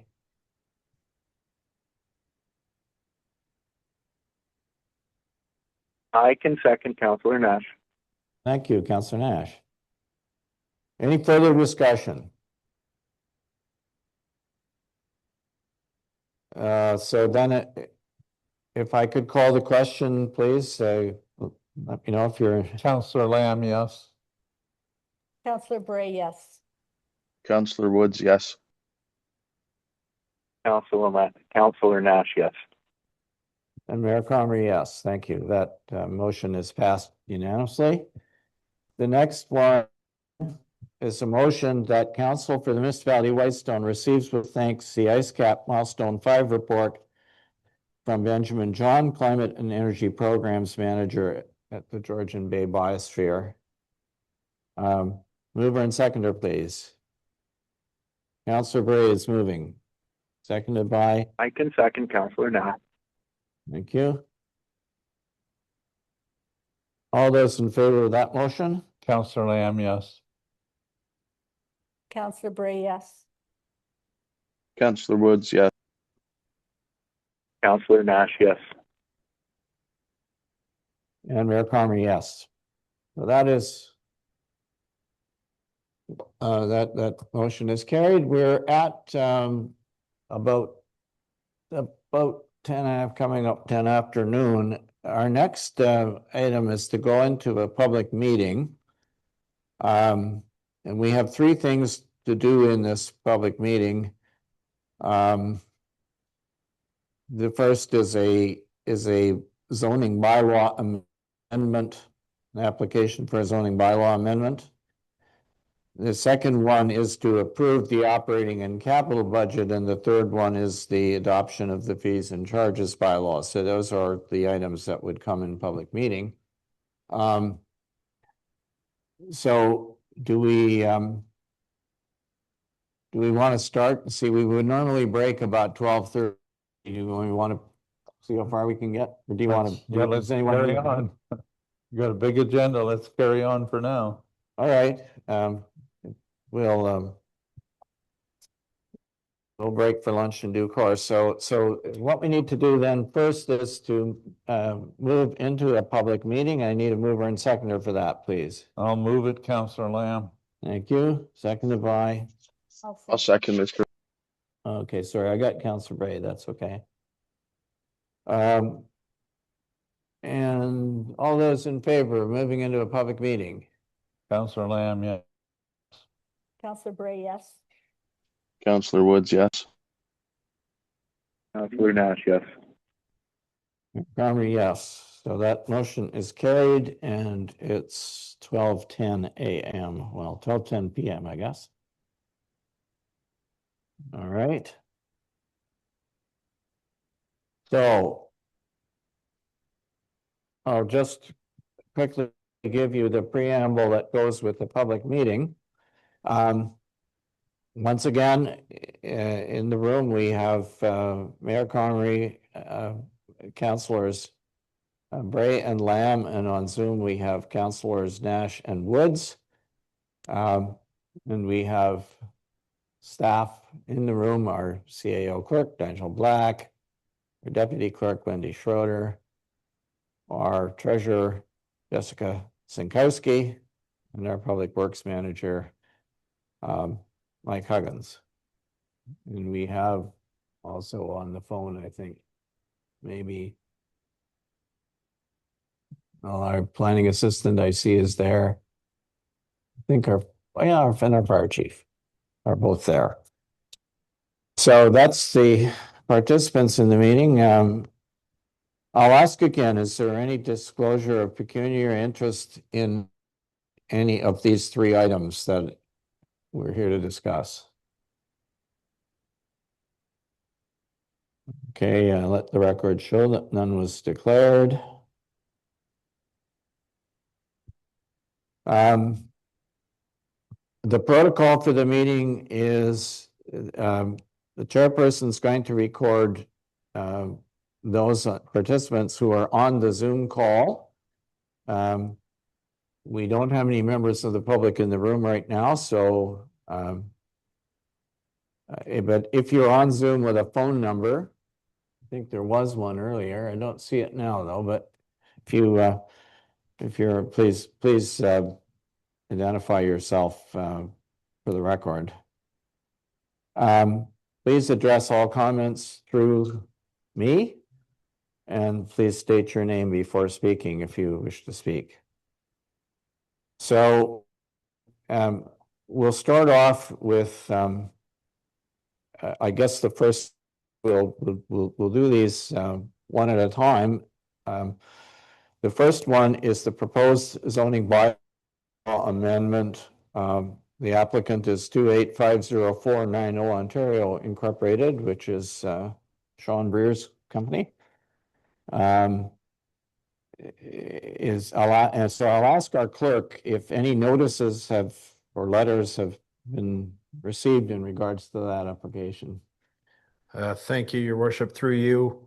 This notice was posted on our municipal website, on a public bulletin board at the municipal office, and also at the subject property on March 19th, 2026. The notice was also mailed to property owners within 120 meters of the subject property. No correspondence has been received at this point in time. Okay, thank you for that. So we'll go then into item 5.1, which is the proposed zoning bylaw. We have proposed rezoning. We have a report from our planning assistant, Paula Macri. Is there any introduction that anyone on staff wishes to give about this particular item? Through you, Mr. Mayor. Go ahead, Paula. This rezoning matter was part of a consent application in 2024, where Sean Breer submitted an application to sever 3 lots on Lorimer Lake Road in Shawanaka. On September 17th, 2024, Council passed a resolution, and on September 23rd, the Parry Sound Planning Board, they concurred with Council's resolution. Part of the conditions was first that the parkland dedication fees be paid. That condition has been satisfied. That the new lots receive 911 addressing. The condition has been satisfied. That the new created lots be rezoned from RU zone and industrial pit to zoned to the RR zone. The fourth condition was that all applicable planning board fees be paid to the Parry Sound Planning Board. That's not applicable. And that a notion be placed on title to the severed lots of the adjacent commercial property in the existing sand pit on the adjacent lands. The municipality is waiting for the solicitor's draft documentation in regards to the notation. The next step is for council to pass the zoning bylaw later during this meeting. Any questions? Okay, thank you. Are there questions? I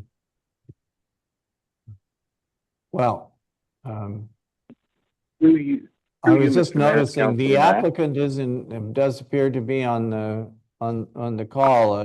Sean, did you have anything that you wish to say in regards to your application that hasn't already been covered, or? Not at this time, Mr. Mayor. Okay, thank you. Comments and questions then from members of council first. Through you, Mr. Mayor, Councillor Nash, if I could. Yes, go ahead. Okay. Just a question to staff.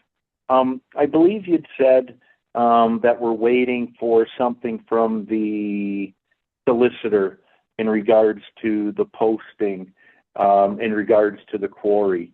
Is that something that should be done before we pass anything today? Or is it standard to pass a motion today and have that work carried out after the motion has been passed? Thank you. Through you, Mr. Mayor, this particular bylaw should be passed at this council meeting. The municipality does submit a compliance letter to the Parry Sound Planning Board just to let the board know that all the conditions have been satisfied. So I won't be able to provide this compliance letter if this condition has not been satisfied. Okay, and sorry, I thought you said you were waiting on something else from the solicitor, from the applicant beforehand, like to finish one of the items on our list. Sorry, did I mishear it? I apologize. The condition that we're waiting for to be satisfied is the notation to be placed on title to the severed lots of the adjacent commercial property and the existing sand pit on the adjacent lands. So I'm still waiting for the draft documentation from the lawyer's office.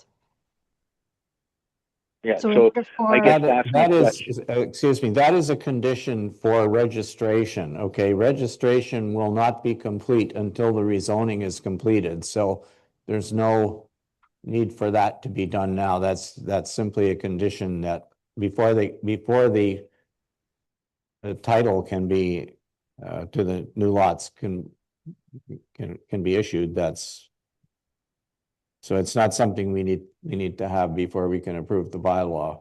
We'd have to get the bylaw. They can't create this until the bylaw is passed. No, and that's what I wanted to make sure. But the notice on the adjoining, yeah, that's why I wanted to make sure if we had to wait or not, Mr. Mayor. That's exactly what the question was. So is that the case then, Paula, that we need to do this step before anything can be posted with the neighbor through their lawyer or on the new lot? Sorry. for you, Mr. Mayor, nothing will be posted on the property. The zoning amendment was posted on the property, but the notation will be registered on title. Right, and that notation that we're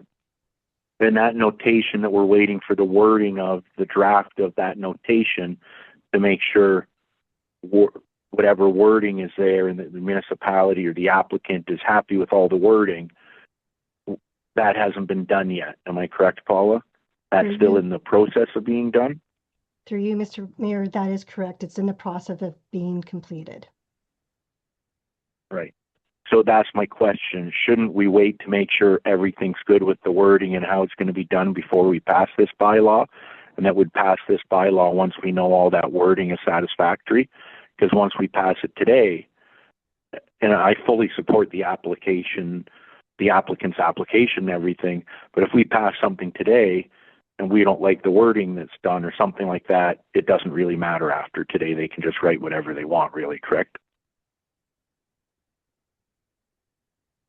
I wonder if everybody understands what this notation is about. The notation goes on the title to the newly created lots. It doesn't get put on a sign. It doesn't get communicated to anybody else or any of that sort of thing. It is for the benefit of purchasers of the newly created lots, so that they know that those lots abut on a property which has been zoned commercial, which is the one, if you look on page, if you can see the diagram here, I'll just get you the page here so you can, I think it is, hold on here. And just when you're pulling it up, Mr. Mayor, it's on page 190 of 477 in your pack. page, you will see that there is an area that's kind of in a very pale yellow colored. It says lot 40 concession A, and there's an M2 there, which in fact is not correct, but in any case, that is that property that we zone commercial that is going to have a machine shop and various other things on it. And so that's the purpose of this note on the title, is to let purchasers of the new lots know that they are abutting, their property is abutting on a commercial property, which is, we know, which has some manufacturing activity going on it. That's all. Yeah. And through That's you, the Mr. purpose Mayor, of it. So I was, it's just, Yeah. It doesn't, and so it's not a question of what the wording is simply going to tell them that. It's not. through you, Mr. Mayor, I'm 100% aware of that before I ask my question. However, in the past, whether we're doing an easement or something, sometimes the municipality has required approval of the wording to make sure the municipality is happy with the wording before anything's done. So I'm not sure why we do that sometimes, but not all the time. So if we do that sometimes, why wouldn't we be making sure that, even though it's simple wording, that the municipality is okay with that wording before we pass a bylaw? Because once we've passed the bylaw, we have no say in it. So if in the past we do stick our fingers in it sometimes, I'll call it, why aren't we sticking our fingers in this one, so to speak? I know of multiple ones that the municipality has wanted to check the wording on items. So that's my question to Paula. Why aren't we checking the wording on this one? And if our planning assistant says we don't need to, I'm fine with that, but I just want to make sure we're consistent for everybody. Again, I fully support this application. I think I was the mover of this application before. I just want to make sure we're doing our paperwork and we're not one meeting ahead of ourselves. And if in fact the applicant's solicitor needs to do some paperwork behind the scenes and send it to us and we say, yes, we're good with it, and it comes back to the next meeting, that's fine. If staff say we don't need to, that's fine. And I just wanted to point out one other thing. And I think it's important to say, because this is a public meeting, if an application has been submitted by an Ontario company, I'll just say Ontario 1, 2, 3, 4, 5, 6, I don't think it's professional for us as a municipality to say who happens to be Mr. So-and-so. It's the company. We don't know who the exact owner of that company is, nor does it matter.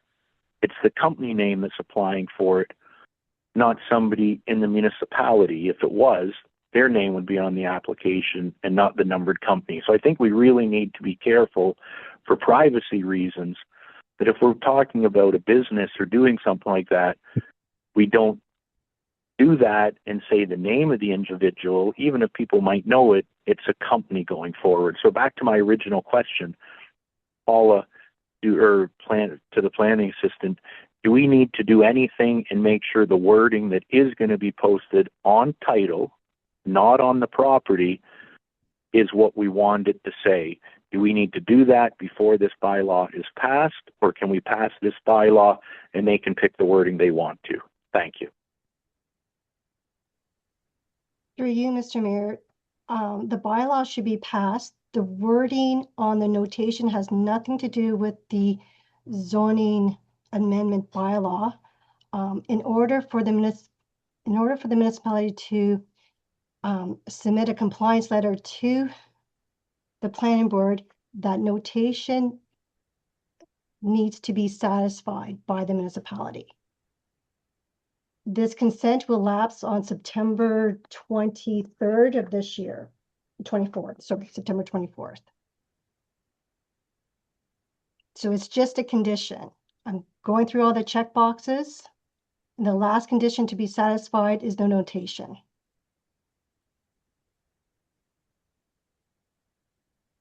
Okay, Okay, thank so you. we're- Questions or comments from Yeah. other members of So council? through you, Mr. Mayor, we're going around and around and around, and this is why we have 12-hour meetings. Sean, you have every intention of complying with this notation and the solicitor stuff and whatever. Is that correct? That's correct. Okay, so I have So- the word of the owner of the Ontario company, I guess. So I'm satisfied we can pass this today and on the advice of our planning assistant. So I'll be in support of passing it today. Thank you. Thank you. Are there any other questions or comments in this? Councillor Woods? This sort of, that the meeting goes on and on because everyone doesn't have to say something on everything. So if they want to say something, they'll bring it forward, right? This is why the meetings go on so long. Okay, fine, yeah. And I would simply point out that this application came to us from the planning board. The planning board staff of the planning board are the ones who will register the Yeah. instruments in the registry office. That's- So we are just satisfying a condition of that approval, and the application came to us with the name of the applicant on it, so we're not doing anything that hasn't been part of the record from the beginning. So let's, if there are no other comments on this, are there any comments from members of the public who are on the call who wish to speak to this? Okay, thank you. We will move on then to item 5.2, which is adoption of the 2026 operating and capital budget. And once again, I will ask our CAO clerk to tell us what notice was given of this and whether we received any comments. Thank you, Your Worship. Through you, this notice was posted on the municipal website as well and on the bulletin board at the municipal office on March 23rd, 2026. Also posted online Metroland newspaper March 31st. Comments received? No comments have been received. Okay, none received. Madam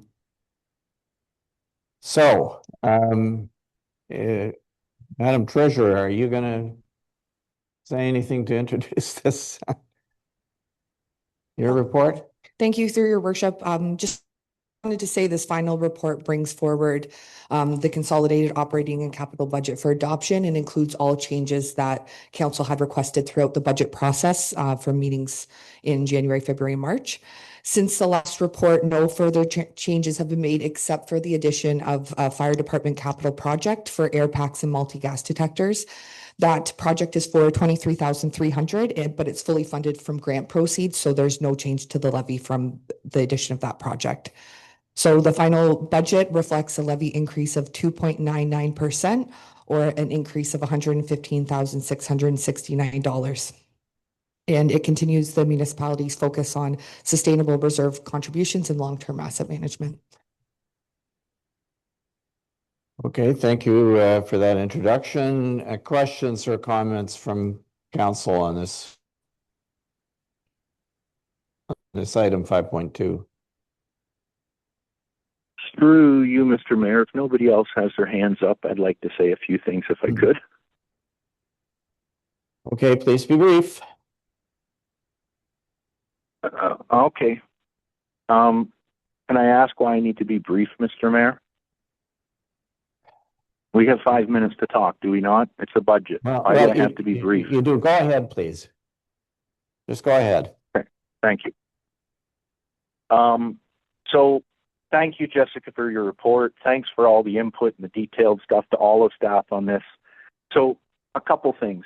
And I had brought it up initially, and then, we were really trying to go towards a lowered budget. It seemed to be that was the way of council. I think at one time we had a 3.47% budget.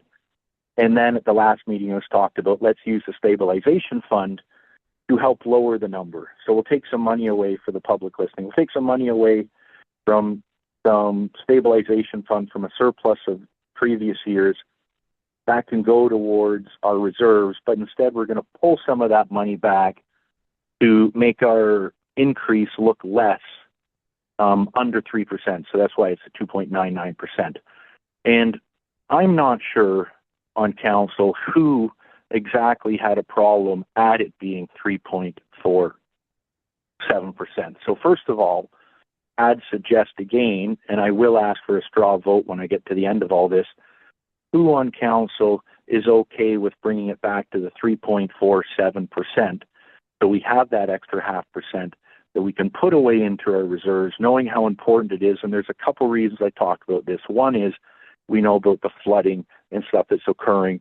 Roads have washed out in the past couple weeks. The water level in the Washcash is high. Some private roads have been washed out. Ald's Dam was almost washed out because Gooseneck was high. So with these things said, before the meeting, I had sent an email to staff so they're aware of what I'm about to say. And there's 5 items here. So what I'm going to ask for today is, I know Lake Washcash Association asked for $500 for their water monitoring system. And I had replied back and had said, well, we've kind of missed the cutoff to ask for grants. That kind of happened in February. And over the years, I'll just be as brief as I can here, Mr. Mayor, but over the years, the Lake Association has done water testing using something called a HoboLink, and they're asking the municipality to pay for the monitoring. They keep the data. I'd suggested that maybe the municipality can pay for it going forward. And unfortunately, the Lake Association didn't want us to take over the monitoring. They wanted to keep the data to themselves. But the reason for that was because they want to make sure, from what I understand, that the municipality doesn't get rid of it. They feel that it's important. That's why they want to keep it in-house.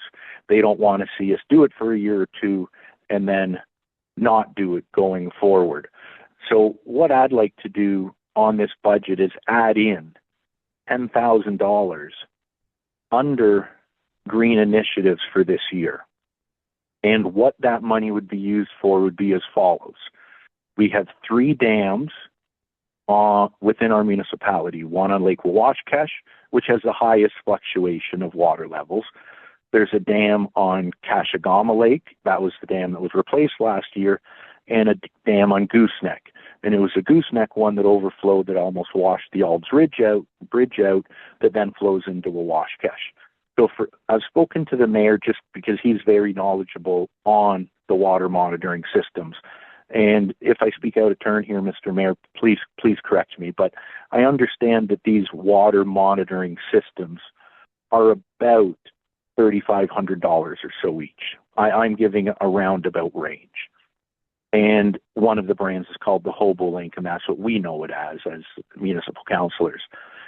And instead of the Washcash Association having to pay for their own and monitor their own, a couple years ago, we donated $1,500 to their cause. And what I'm suggesting is for the 3 lakes with dams, Gooseneck, Cashagama, and Washcash, the municipality pay for and install new monitoring systems that does the elevation and the temperature, sends the data digitally, and all that data can be posted on our website for everybody to see, all of the public. And of course, we can give links to the various lake associations so they can post it on their websites. And I think with all these floodings, this is such an important thing to do.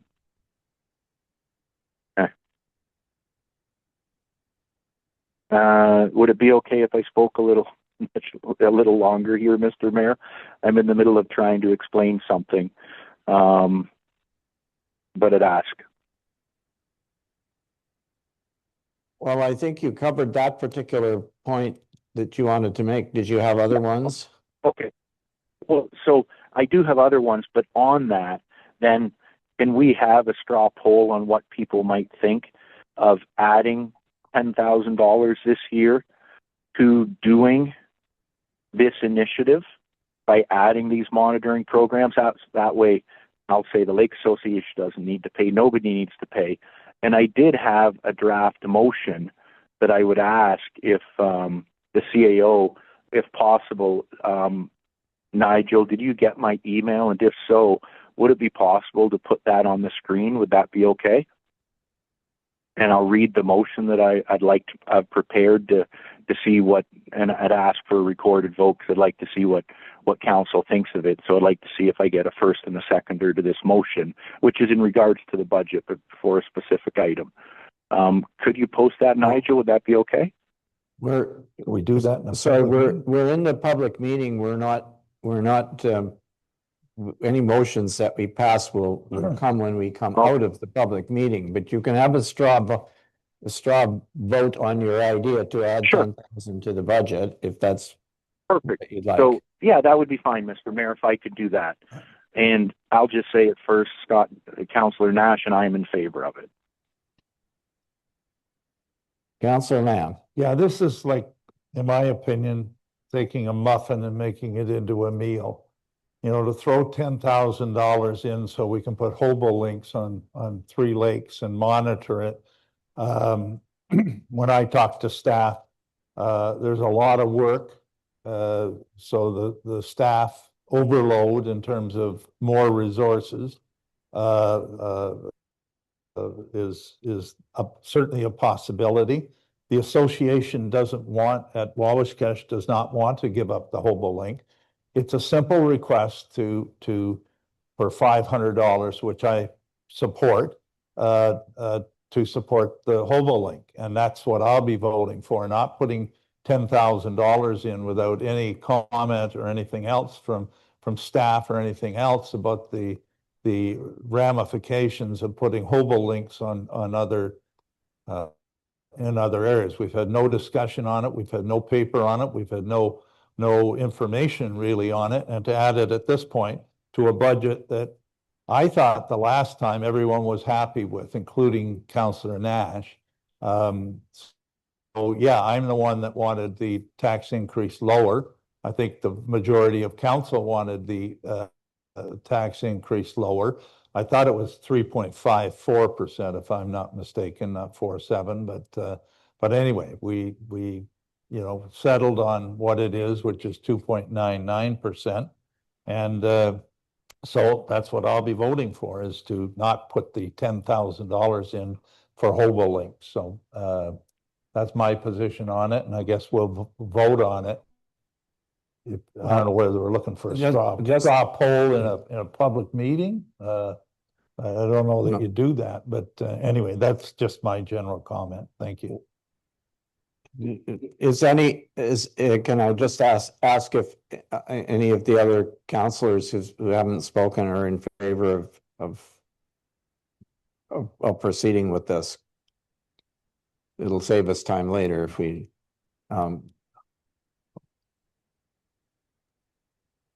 Councillor Brage, No, I have nothing else. it says no. Councillor Woods. Do you have Well, any? Mr. Mayor, to be honest with you, I'm sitting here watching the screen and I'm watching people shake their heads and give silly looks on their faces. The water level monitoring system, the hobo link, Mr. Mayor, I'm pretty sure it's you that does it. That's what I, and if I'm wrong, tell me I'm wrong, but it is a very valuable resource. I mean, I tried calling members of council all week to tell them about what the lake levels were like and what the problems were. And Mr. Mayor, you couldn't get back to me, and I realized why, because you were extremely busy. But I don't understand why this wouldn't be something. If we have dams, we have the dam on Cashie was just replaced, and we know that our water levels are up everywhere. But yet on Bolger, from what I catch online and talk to people on Bolger, the lake levels are 4 or 5 inches lower than their historical. So I don't understand why this is such a big, huge no to everybody. But again, it's another kind of environmental concern. So I completely understand why people want to say no. And yes, I am being facetious, I guess you could say, with that comment. Okay, Councillor Bray, did you? Yeah, I mean, if there was justification for it, then I could consider it. But we haven't done any looking into it. This is not something, I really dislike it when we sort of jump into things on the spur of the moment because somebody has an interest in one thing without having staff look into it and say, yes, it's probably something that we could do. Maybe it's something we put in next year. But I don't like us just saying, okay, well, I think we should do it this way. And we haven't really looked into it. I don't know what other lakes need the Hobo Link. I don't know of, and nobody can tell me. And unfortunately, I didn't get a call from you, Councillor Woods, so I didn't have any discussion with you about this. I don't have any data, anything that could help us to understand whether we have other lakes that need this system. If Bolger and Kashagaba and all that up there needs it, then maybe they need to come back to us and say, hey, this is something that is important. Here's some information, and then we can look into it. I think it is important for the Lake Wawashkesh. Obviously, we can tell from the way things are this year and the flooding that is happening. And if they want to keep it, then I think, again, we should honor the work that they have been doing in the last few years. And well, many years, and I don't think $500 at this point taking it over would. We don't even know anything about it to know how to take it over. For one thing, staff don't.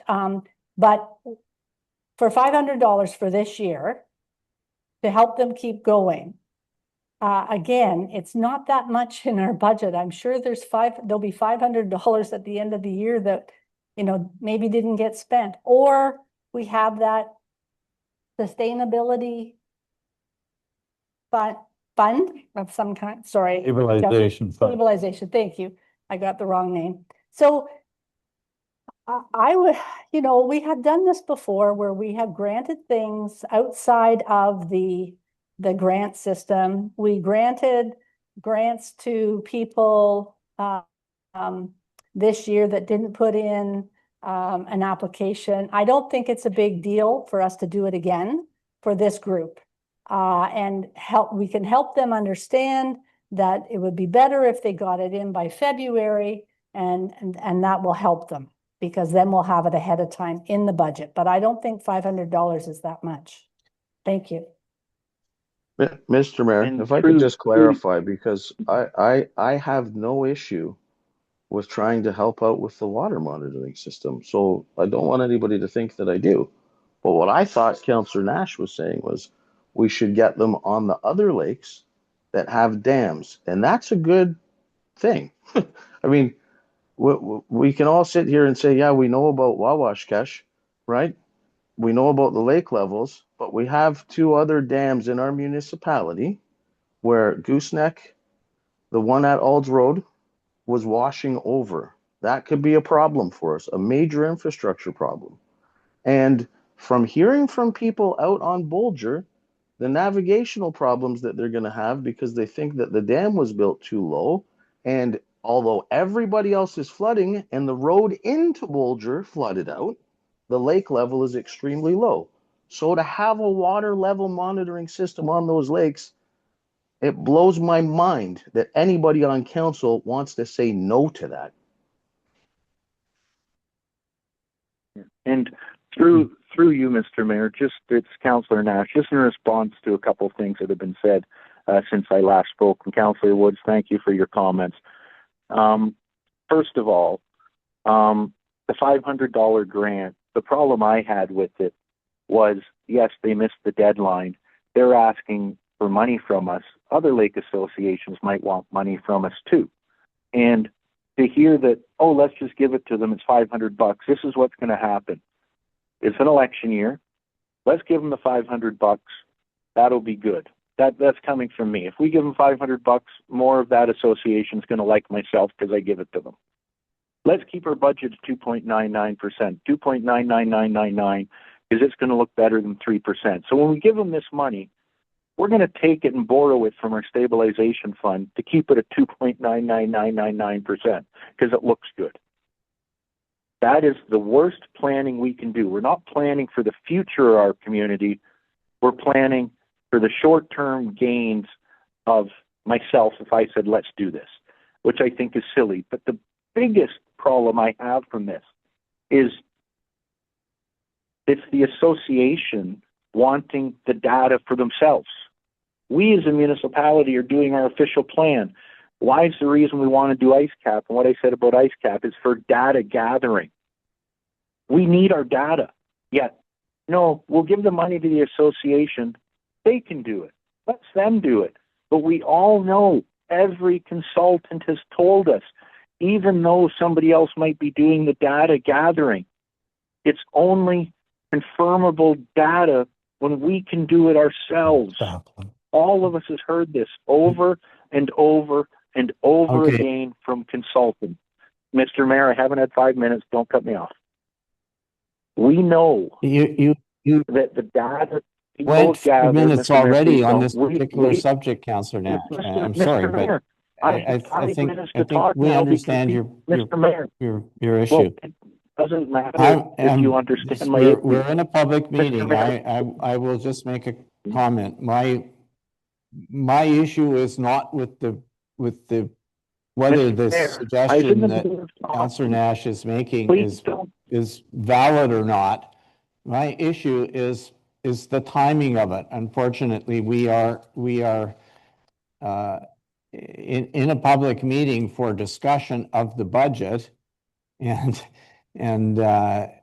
you know, we've had, you know, this has come up at the 11th hour. I understand that, but it's, you know, it might very well be a good suggestion that you're making, but I think we need to do some more work on it and bring it back at a later time, if that's and then maybe we can. Mr. Mayor. Right now, we don't have enough information to know whether the $10,000 would do what's required, and we haven't looked into the issues with water levels on any of the other lakes. So I think it's just premature to have this discussion today.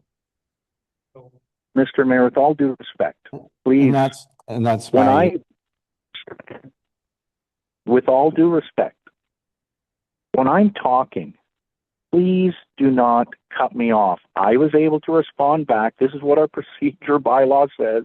In the rules of debate, I get 5 minutes to respond back. Why did you cut me off a couple minutes into my discussion afterwards? I have the right to talk. So I now get another 5 minutes, and I will keep doing this sorry, until Councillor I Nash. have Mr. Mayor. There's no possible way Mr. Mayor, if you didn't finish this meeting if you didn't cut me followed off, that. You I made your wouldn't. Well, point. no, Mr. Mayor, I haven't. And first of all, Mr. Mayor, please do not cut me off, okay? First of all, if we have too much on our agenda, we shouldn't have that much on the agenda. If we hold on, Mr. Mayor, if we have a technical issue that lasts for 12 minutes, the meeting's supposed to be rescheduled. It's not our fault on council we have these technical issues. We have to follow our rules. I get 5 minutes, so I'm going to finish off here. Please just give me my time, and we'll move on. If we don't argue like this, I would have been done already. So where I was going was that the data is important for us as a municipality. Yes, it's important for residents on that lake. Of course it is. But we should be promoting that we need to do it as a municipality, not for the association to do it, not for the association to say behind the scenes, we want the data. It's important to us. We don't think council will want to do this going forward, so just give us the money. And then we do it in some way to keep our budget low. That's what I have the concern with. We know that during our official plan debates, it's not the Wabash Association that thinks the water on Wawashkesh is important. From what I understand, it's all of council. But we also know that one of the watersheds into Wawashkesh is Gooseneck, for example. One of the other watersheds that goes into the Mag River would be Kashagama. So we all pretend to say this is all important, but we don't want to spend the money. But it's Wawashkesh Association that has been doing their own gathering of data. So if we give the money, will that data be on our website? And it's okay for us to make a suggestion at the 11th hour of a budget for some changes. If I hadn't said this, I guaranteed somebody else would have said, let's make a change and add $500. That would have been done. Doesn't matter if it's 500 or 10,000. That's why we're in a public meeting now. And, you know, unfortunately, I heard that people were shaking their heads and whatever, and I won't get into that, but it's something that should be important to every single person in our municipality. We should want to do this work for the residents of Wawashkesh and others, that we do the work, we pay for it, they can see all the data, we have the data, and it's all there for everybody and not just for some people that can get to a Wawashkesh website or some people that are on Facebook and others aren't allowed on Facebook. That's the problem I have with it. I fully think that water level is very important and is misunderstood. That's why I brought this up, but unfortunately, as Councillor Wood said, it seems like more people, unfortunately, on council would not be in favor of it, so it won't pass. And it's such a shame when we come to these green initiatives and we all talk a big game, but then we throw it under the bus at the 11th hour. So I guess I'm done with that topic, Mr. Mayor. Okay, thank you. Are there other items that councillors would like to raise about the budget? Through you, Mr. Mayor, Councillor Nash again. And Sorry, the next Councillor item Lam I'd is like the to floor raise. right now. Oh, sorry, I didn't hear him. I apologize. Sorry. Can't hear you on Zoom.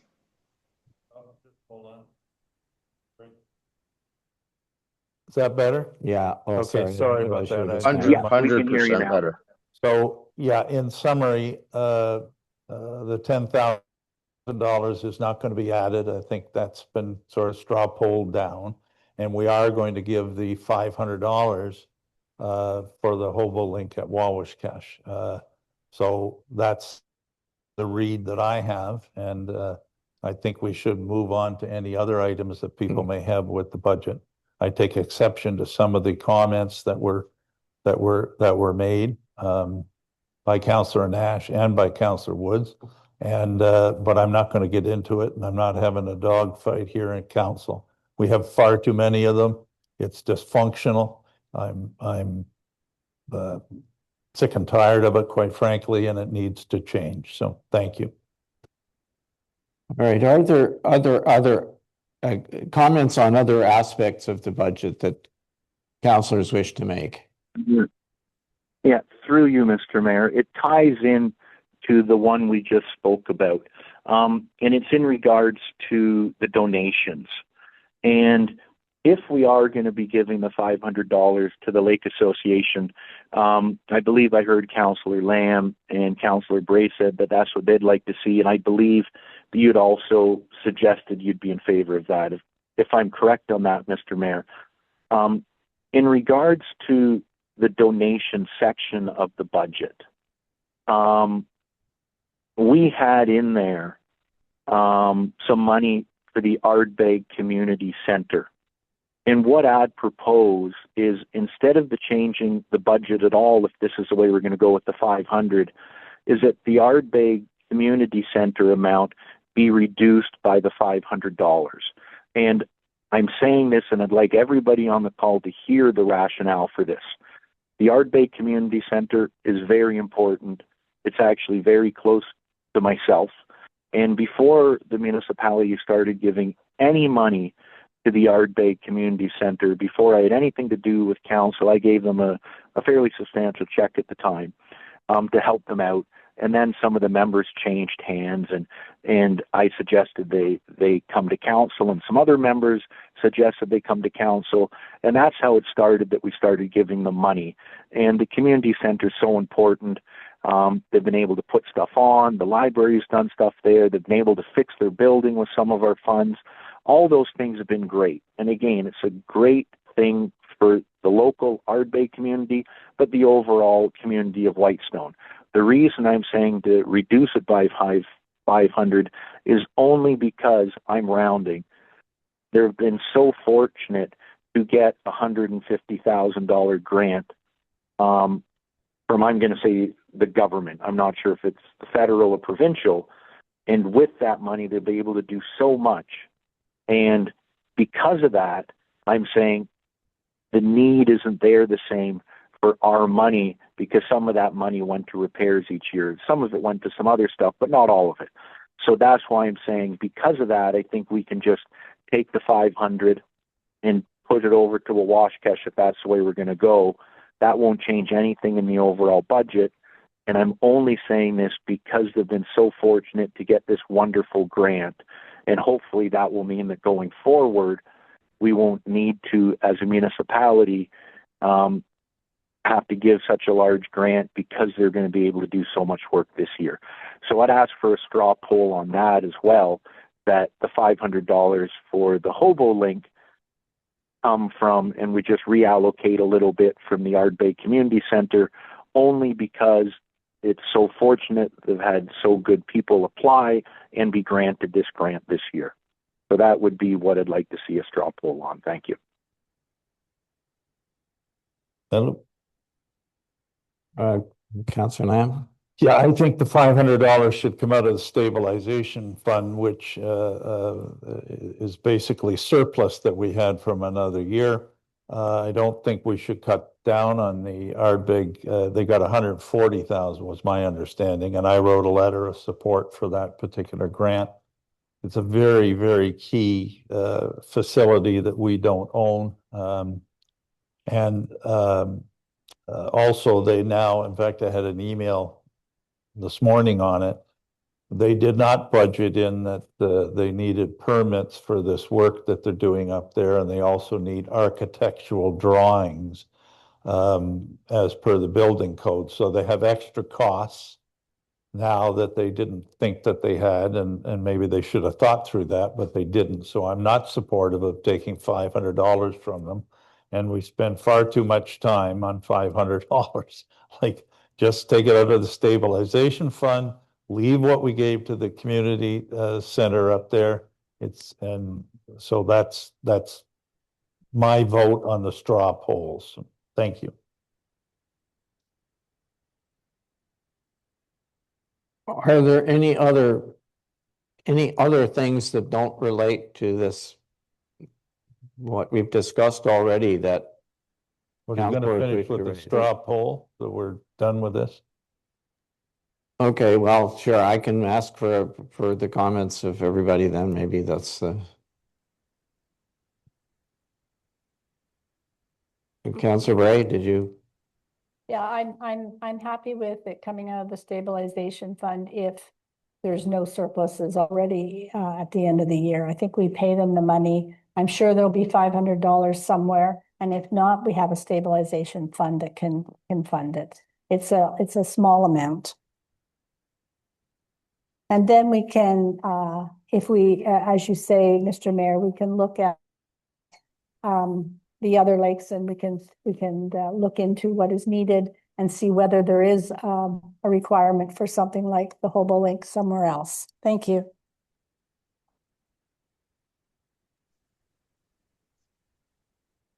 Councillor Woods, did you have any final comment on? Sure, through you, Mr. Mayor. I don't have a problem if Washkesh is asking for $500. I mean, it's all good. I would love to see us have a portion of the data. I hope that staff brings something forward in the future to look at locating something like a Hobo Link or whatever other device there is to check the water levels. I don't want to take money away from the Ardbeg Community Club. I did, $500. I know 500 after 500 after 500 adds up, but $500 to me to go to Ardbeg is a drop in the bucket and a pittance as to what we give other groups in the community. That's all I have to say about that, Mr. Mayor. I do have something else to say that's a completely different topic, and I can wait for you to let me ask a question. No, go ahead. We're I think, finished with this one, I right? think we've settled this Yeah, particular we one. have. Yeah, so would you like to raise your other comment? Sure. Thanks, Mr. Mayor. Early on in our budget process, I made a request of a $10,000 payment be given to the Whitestone Lake Central School. And I asked the question before. I'm just going to ask Jessica now. Jessica, whereabouts would I be able to find that in the budget?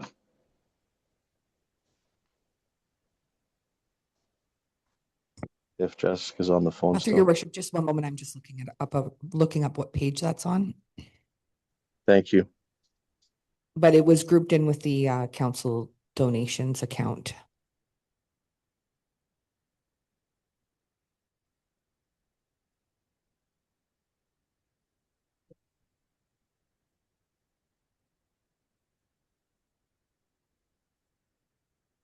Okay, so on page 214 of 477 of the agenda package is the cost center budget for administration. There is an account called admins-donations 16122. That's been increased to 20,000 to account for that $10,000 donation to the school. Perfect. Thank you very much, Jessica. Mr. Mayor, I'm finished. Thank you. Thank you. I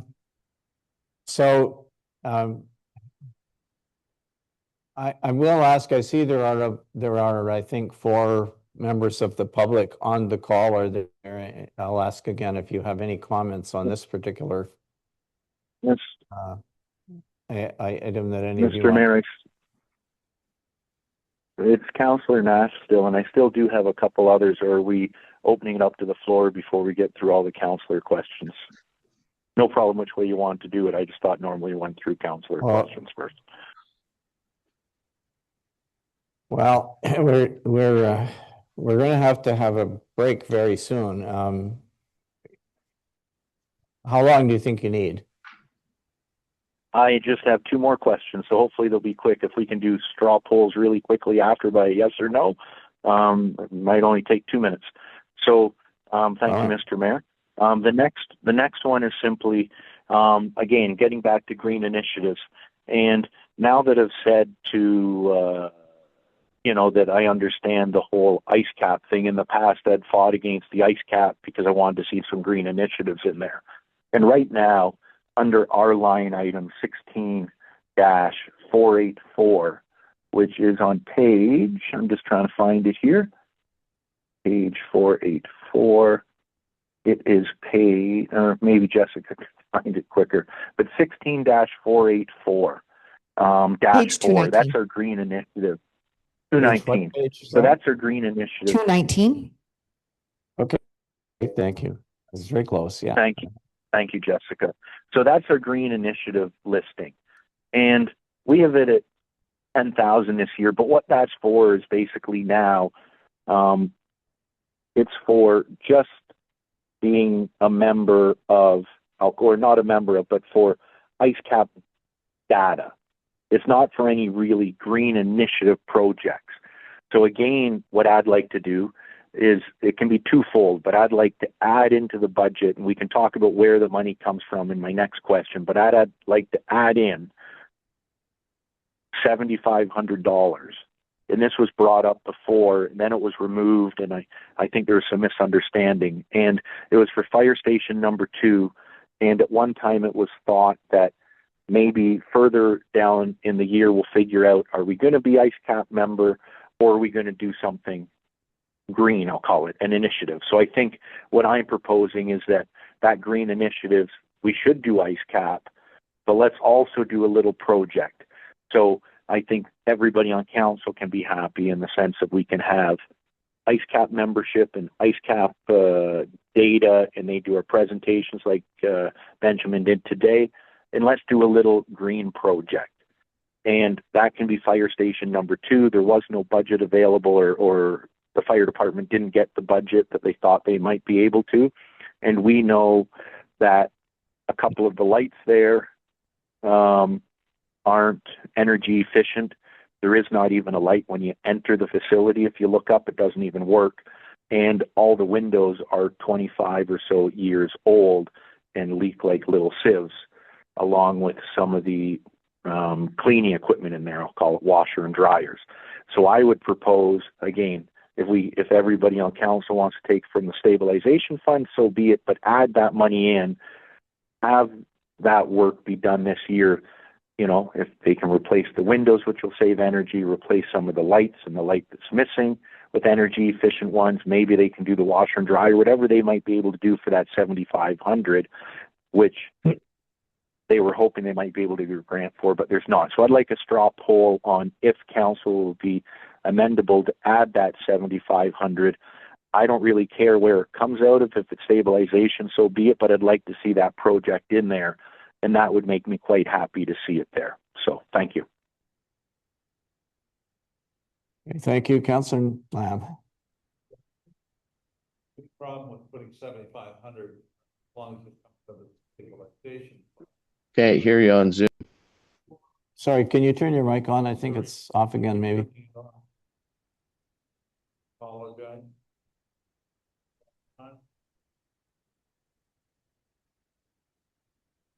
That's better? Yes, please. Yeah, sorry. Thank you. I'll Yeah. keep it on Yeah. from now on. Thank you, I Councillor. don't mind the 7,500. I do think it should come out of the stabilization fund. But I would like to hear from fire chief who's on the call here about initiatives up at the Ardbeg Fire Hall, whether he's supportive of that or not. Because I had thought at one point he had some questions about it, but anyway. I see Councillor Bray has her hand up too, but what about Fire Chief Bob Whitman? Are you there, Bob? Yes, he's here. He's on. Can't hear You you. need to speak up, Bob. We can't hear you. You're on mute, maybe. No, he's just not. Oh, now he's muted. No, you're open. You can get close to the mic. Your volume's not high enough, Bob. Can't hear you.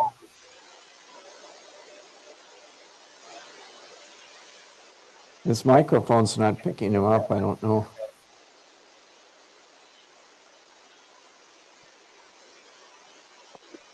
Usually the mic is. We can't hear you, Bob. You need to adjust something.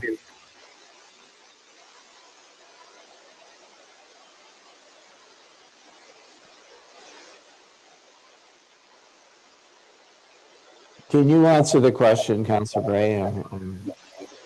Not sure I can answer for our fire chief, but if people had got to 10.3, the building report. The mic open. With the building report green initiatives, I did talk about some green initiatives, and one of them is to do a energy audit on that building, because there's no use us doing things unless we have the energy audit. It is in the green initiative. Councillor Bray, we're just hearing echo, at least on Zoom. I think I can hear what's being said 5 times, so we can't understand what's being said. I think somebody must have a mic open. Thank you. No, our fire chief is trying to make himself heard, but I think he's on his way up here now. he's muted. Well, no, he's still sitting there, but he's muted. It's just not coming through. Anyway, Go ahead. some initiatives in that when we get to that report. Is your mic on? Yeah, mine's on. Okay. When we get to that report, we can have a look at those things, and if people want to put 7,500 in, then that's fine. We as a team will figure out where the best use of that money. But at the moment, I think the energy audit is the biggest thing that we need. And that's already in the $10,000. Thank you. Yeah. Okay. And that would have been the point. Yeah. That's the point that I would have made about that. I think Well, we do it first like we Yeah, have so for some of through- our other buildings, and then we at least have an assessment of what the best what gives us the best bang for the buck. Okay. So Yeah, so through you, Mr. Mayor, yeah, it was a little echoey, but I think I understood what Councillor Bray was saying, that part of the 10,000 already includes an energy audit for fire station number 2. Would be great to hear if that's the case, Councillor Bray. And then all I'm saying is the 7,500, which I think we'll see. And of course, if it comes back and says we don't need to do these things, but I think we all know that they do need to be done. So I'm just saying, let's build that in. I think what I've heard from a number of you, again, it was fairly echoey, was let's have it come out of the stabilization fund. But I think we'd have support for the 7,500 if I'm correct. And I think Councillor Lamb, you have suggested let's take it from the stabilization fund, which would be fine. But I think we can move on. Am I correct that I think we have agreements with the straw poll that yes, 7,500 and use stabilization fund? Is that correct? I see Councillor Bray has her hand up. Councillor Bray has got her. Yeah, I'm just reading what our chief has texted, is that he understood that in the Steinhoff report, they did talk about the windows needing to be replaced. He agrees with the audit of the building first to see what's going on before we spend any money, because he doesn't think the windows at this point need to be changed. And so I would say that he's sort of in agreement with what did I say that number was? That report, the Green Initiatives report. Sorry, Yeah. So we're going to be discussing this later on at council, Yeah. right? Yes. There's another item, and if we add, I guess what I read is Councillor Bray saying we should do the audit with the money. And what Councillor Nash is saying, we should replace the windows, and the fire chief saying he doesn't think the windows are needing. So I think it's all up in the air. So I think we should discuss it later on in the agenda when it comes up. That's the best thing to do. And if we add it, right? So is there another question, Councillor Nash? We need to kind of move on here. I think you had one more. Well, yeah, but at the same time, yes and no. At the same time, as long as we can have that discussion before we vote on the budget, that's fine with me. And the other one, I already know I'm going to lose out on, but I just want to ask it anyways. And I think it'll be a quick question that, I think we have done very well bringing the number down. Even where we started with, I think was good to everybody listening. And I think council as a whole has done very good. We'll put money away. We might have these arguments sometimes, but I think it all comes from a good-hearted place. It doesn't matter which one of us it is on council. We just have different opinions. That's all. But I think overall we've done well for the municipality during this term. So what my question was I'd love to see the budget at 3.7% and not use the stabilization fund, or 3.57. I think the straw poll will probably be a negative for me, but I'm just going to ask if anybody else would be willing to see that the tax increase was the original number. It was either 3.47 or 3.57. We don't use the stabilization. I think I'll be outvoted. That's why I said, Councillor Lamb, I think it'll be quick. But I'm just asking because from my heart, I think it's an important thing to do. And I'm just asking the question for myself. But I don't think it'll pass. And I understand, overall, I think we've done a great job on the budget, to be honest. So thank you. Through you, Mr. Mayor, I agree that we've done a great. We started off at 3%, and that's where we ended up. Okay, so the initial budget that came to us was around 3%. I'm not supportive of making it 3.75. And in terms of the debate, it should be just that. It should be debate. it shouldn't be personal attacks that have occurred through this discussion. And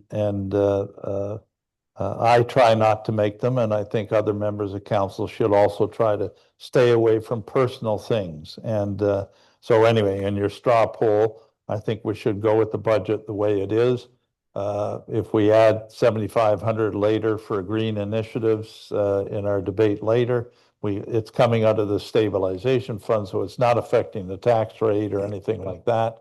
And we can discuss it later, but I'm not in support of adding 0.75% or whatever to the budget.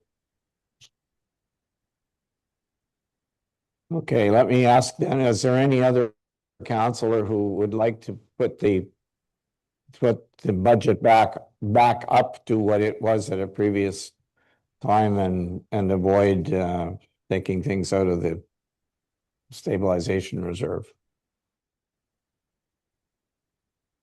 Councillor Bray? Mr. Mayor, I think we're at the point Yeah. that we're at a public meeting. We've presented what it is. I think our staff and our treasurer need us to get on with this and get it passed. If there's something that comes up, then that can come back. I'm sure somehow it must be able to, there must be a mechanism to come back to council to say, we need to add something or whatever. I just think we need to get on with it. I'm sure the staff would like to have the budget passed today so that they know that they can move on with what they've already proposed. Otherwise, we have to wait for another meeting. And I think that would be too long, because we'd have to wait and figure out what all the implications are to bring it back up to that, I would think. Anyways, I'm for leaving it as it is because we're already at this point. Thank you. Okay, thank you. Councillor Woods? Thanks, Mr. Mayor. Maybe everybody remember in our very first budget discussion, I think it was our pre-budget meeting actually, when we talked to numbers, I said the percentage of the tax increase should be something that helps us put money away for the future, so we're not leaving everybody else holding the bag down the road. And respect the fact that it's hard times for people. So the number is the number, and that's what staff tells us. They give us that direction, how many points based on what we all want to see in the budget or not in the budget. As long as we're doing that, I'm good, Mr. Mayor. Also in that meeting, there was the number game started between two members of council, and one said 4 and one said 5. At least now, I guess we're at the 3. So for the taxpayer, everybody's doing better.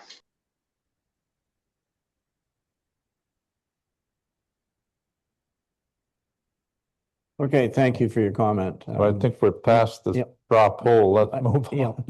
My comment is that unfortunately, just a matter of timing. I think we need to, we are where we are, and we should carry on. Now, I'm again looking at the clock here and wondering if people need a break. The thing is, the third item that we have in this public meeting is the adoption of the fees and charges for 2026, which I'm guessing might take a bit of time. Really? Why? Why would you don't think so? Okay, all I right. don't have any questions. All right. So, well, let's see if we can get through this one then. And I have to ask our CEO clerk again if there has been any input received from the public in regards to fees and charges. Thank you again, Your Worship. Through you, this notice was also posted on the municipal website and on the public bulletin board at the municipal office on April 2nd, 2026. It was also in the online Metroland newspaper, April 7th, 2026. No responses have been received. Okay, thank you. So, comments on fees and charges. Is there anything that we need to discuss in the public meeting? We will come back and approve Mr. Mayor. later when we get here, but. Through you, Mr. Mayor, Councillor Nash. First of all, I had stopped you at one time when you were asking if there's any comments from the public. So I just wanted to remind you of that. I'm not sure if anybody from the public had anything about the budget, but I'm not sure if you ever gave them that opportunity again. So I'm not sure if we should first ask that. Does that make any sense, Mr. Mayor? I'm sorry, I thought I did ask, but I will ask again if there's anybody who has, any member of the public has a comment on the budget itself, the proposed budget for 2026. I'm not seeing any movement on Zoom, so I will take that as a as no comment. How about fees and charges by law? Is there anything from members of council? Yeah. Through you, And Mr. thank Mayor, you for other doing than, that. we took out, I think, the discretion part in some of the building officials. That was all done, I take it, Jessica? Through your worship, yes, that's correct. We Okay, removed all thank that you. wording. That's all I have. Thank you. Anything And else, through you, Mr. Mayor. council on fees and charges? Yeah. Are you able to hear me, Mr. Mayor? Councillor Nash? Yes, go ahead. Okay, thank you. I'm just having some audio problem there. I'm not sure if the works manager's at the meeting, but I brought up the idea of the tires, and I just wanted to see if that has been included here. I didn't see it in here, but I thought it was talked about accepting tires, but I don't see that as an item to be accepted now in the fees and charges. So I'm just wondering what happened there with that discussion and why we don't see it here now, unless I'm missing it. Through you, your worship, I looked into it, and after talking with a bunch of colleagues, it is something that we should look at in the future, not right now, because they cannot get rid of any of their tires. And what the problem is the other municipalities the tires are starting to pile up. There's a couple guys down south, but they won't come up this far. And even that is sometimes a year low for pickup. So right now, I don't think it's something that we should have stocking up in our landfills, but we can discuss that again. Through you, Mr. Mayor, Okay, years perfect. ago, we used to, Councillor Nash, accept tires, and then a company in town brought hundreds of tires to the landfill site, and at one time, and that's how the restrictions on tires came. And I know if we do it, we could say, 4 tires every year or something, or whatever. You could put, standards in, I guess. But that's a bit of the history on tires. So thank you. Yeah, no, thank you for that, Councillor Lammy. I had heard that. And thank you, Mike, for looking into it. So not now, but we'll look into it for the future, maybe the next go around of this. The next question I had was propane tanks. And the only reason I'm bringing it up again, and now that we're in the public meeting, is we had accepted them. Then last year we stopped accepting them, but this year we are accepting them again. I just want to make sure that, because I see propane tanks $20. So it is that we are accepting them again and people can drop them off, correct? Through your worship, yes, that is correct. We now have the proper procedures to get rid of the tanks, so we are taking them again. Perfect. Thanks, Mike. And then I think Councillor Lamb had already spoken to it. I'm just trying to find it here to Jessica, where it was about the building inspection fees. And it was a line that would ask to be taken out. But the one thing I don't see in here, and this might be a question for our CAO, is on page 245 of 477, which has to do with the Schedule D. I don't see a line item in here for I'll call it a stale permit for something that might be 5 years or older. To the CAO, is there a line item in here that is missing for that? Because if we're going to pass this, I know we're talking about that later, but I don't see it here. Through your worship, no, you don't, you won't see it there because it is being discussed later after we've dealt with this public meeting and this bylaw. So it'll have to, if council does go down the road of having that fee in place, it'll have to be something that's added by amendment at a later date. Okay, and it might seem silly, but if that could come up today, and I'm guessing it's going to, could we not vote on this bylaw later in the meeting instead of passing it now and maybe having to do an amendment later in the same meeting? Would that make sense through you, Mr. Mayor? Well, the bylaws don't come in fact till later on in the meeting. We have a bunch of other things to do before we get to that. But Okay. through you, Mr. Perfect. Mayor, I So the- agree with Councilor Nash. I think we should pass this after we have the discussion on the extra, fee for inactive permits. Well, Right? but I think that is for, If that's the case, then we're fine. bylaws are after staff reports. Yeah. Okay, good. After closed session. Yes. So then that answers Councilor Yes, Nash's. so through you, it's Yeah. just not included in the proposed bylaw because Yeah. this is what was advertised publicly. And I couldn't presuppose what council might do in that with respect to that one item. Okay, thank you. Perfect.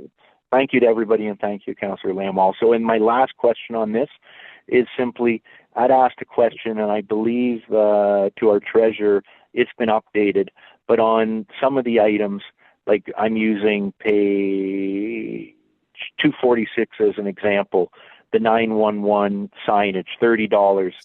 Fees are not subject to HST. Instead of me going through them all, I guess what I'll ask is to our treasurer, you've gone through and made notes where HST is or is not applicable to everything. I knew you said you were going to look into it. So you've done that and that's been updated on here. Thank you. Through your worship, yes, each schedule indicates whether the fees are subject to HST or not, and that is all accurate. Perfect. Thank you for doing that. Those are my only comments. Thank you. Okay, Here we go. any other councillor comments on fees and charges? Any comments from members of the public on the call about fees and charges? All right, so at this particular point, we can adjourn the public meeting and reconvene into a regular meeting if I can get a mover and seconder to do so. I'll move it. Moved by Councillor Lamb, seconded by I'll second. Councillor Bray. That Council Municipality of Whitestone reconvenes into a regular meeting and it's 1:29 p.m. I call the question. All those in favor? Just say Councillor Bray, yes. thank you. Councillor Woods, yes. Councillor Nash, yes. Mayor Carmer, yes. Councillor Lamb, you? Yes. All right, thank you. That's carried. I'm going to declare a recess because it's lunchtime and I think we better try and make it as quick as we can. I don't know, because let's see, it's 1:30. Can we 15 minutes, 20 minutes? 15? Is that enough or no? 20? 20 minutes? All Fine right, with me. 20 minutes. Let's try and keep it as short as we can, if you don't mind. So, Mr. Mayor, would that be back at 1:50, is it? Thank you. Yes. Okay, thank you.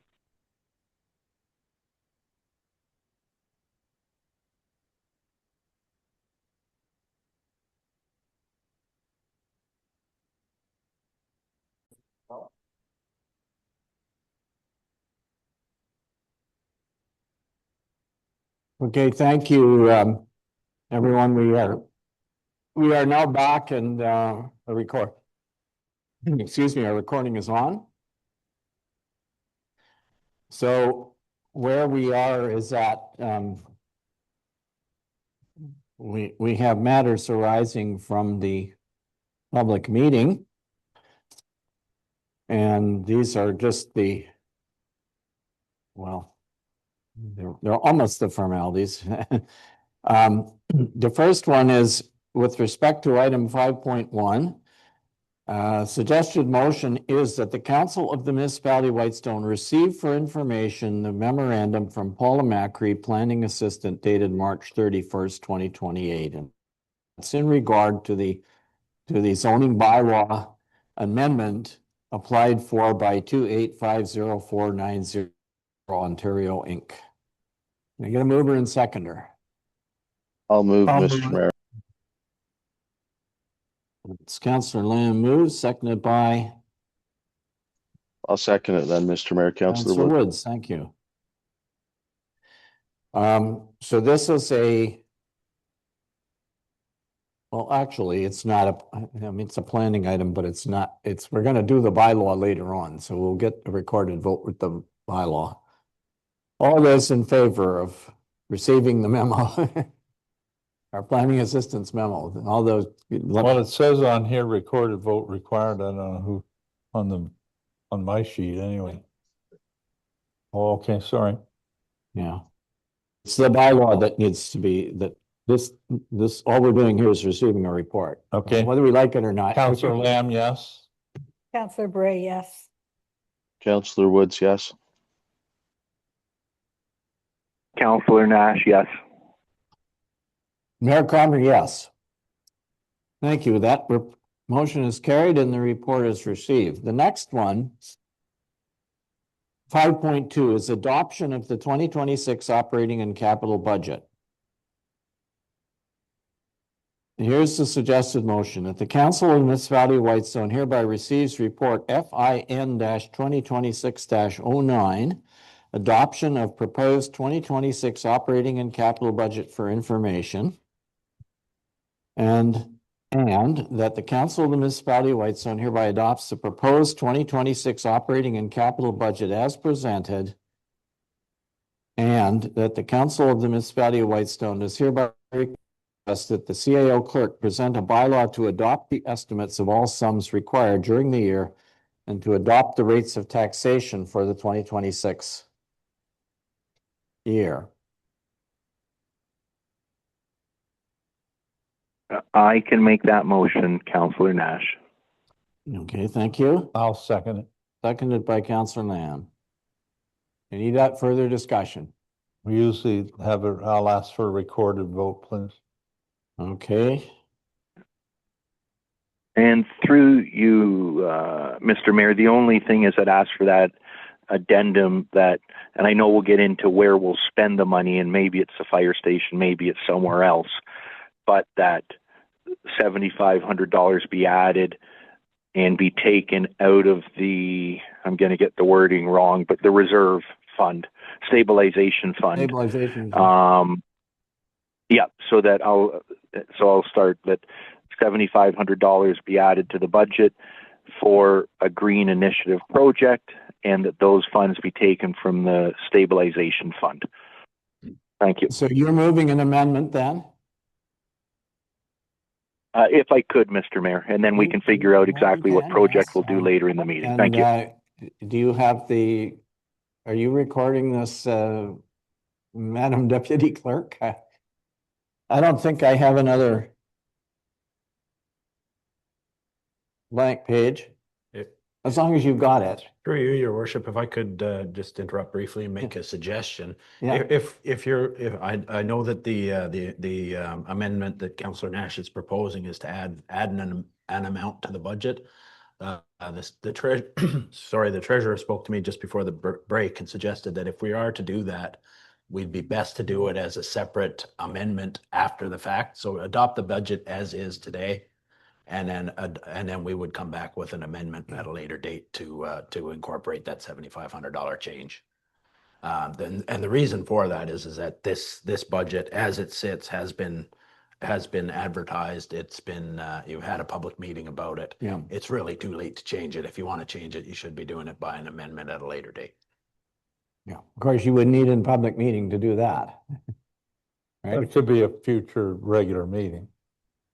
Yeah, but it would be in a public meeting. You would have to go back into a public meeting to amend it, right? You know? I'm not, I would have to check on that, but yeah, Well, it seems reasonable. I mean, it's not the law of the Well- land. It's just that we agreed as a municipality in our whatever bylaw that is, our notice bylaw, right? I think it's in our notice bylaw that we would. Anyway, never mind. I'll remove my request to make it easy based on what the CAO said. Thank you. We can certainly do what the CAO is suggesting. I'm not, yeah, no problem. All right, so, Recorded vote. are you ready for the recorded vote Yeah. then? On the budget as it was presented.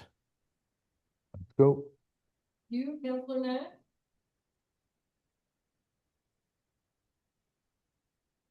Counselor Nash? Oh, sorry, I didn't hear my name being No. called. No. Counselor Woods? Yes. Counselor Bray? Yes. Counselor Lamb? Yes. Mayor Comrie? Yes. Thank you. The motion is carried. And the adoption of the fees and charges bylaw. Now, I thought we were going to do that bylaw later, are we not? Yeah, through you, your worship, none of these motions are the bylaws. The bylaws do come at a later time in the meeting. To present a bylaw, I'm sorry, yes. Okay, so here's the motion that Council of the Municipality of Whitestone receives the memorandum of Treasurer Jessica Sinkowski and that council adopt the fees and charges for services provided by the municipality as presented, and that the Council of the Municipality of Whitestone requests the CAO clerk to present a bylaw to adopt the fees and charges for services provided by the municipality. So, okay, this is just a little wrapper just around the public meeting discussion. Mover and seconder, please. We will come to the bylaw eventually. Go ahead. I can make that motion. Okay, Councillor Bray was first, but we'll take you as a seconder, Councillor Nash. Thank you. Any further discussion? All those in favor of the motion, please. Counselor Lamb, yes. Councillor Nash, yes. Counselor Woods, yes. Mayor Comrie, yes. Thank you. That motion is carried. So now we have our consent agenda. Item 6. Whereas the Council of the Municipality of Whitestone has reviewed the consent agenda presented in the April 21st, 2026 agenda package. Now therefore be it resolved that the Council of the Municipality of Whitestone hereby approves the following council meeting minutes.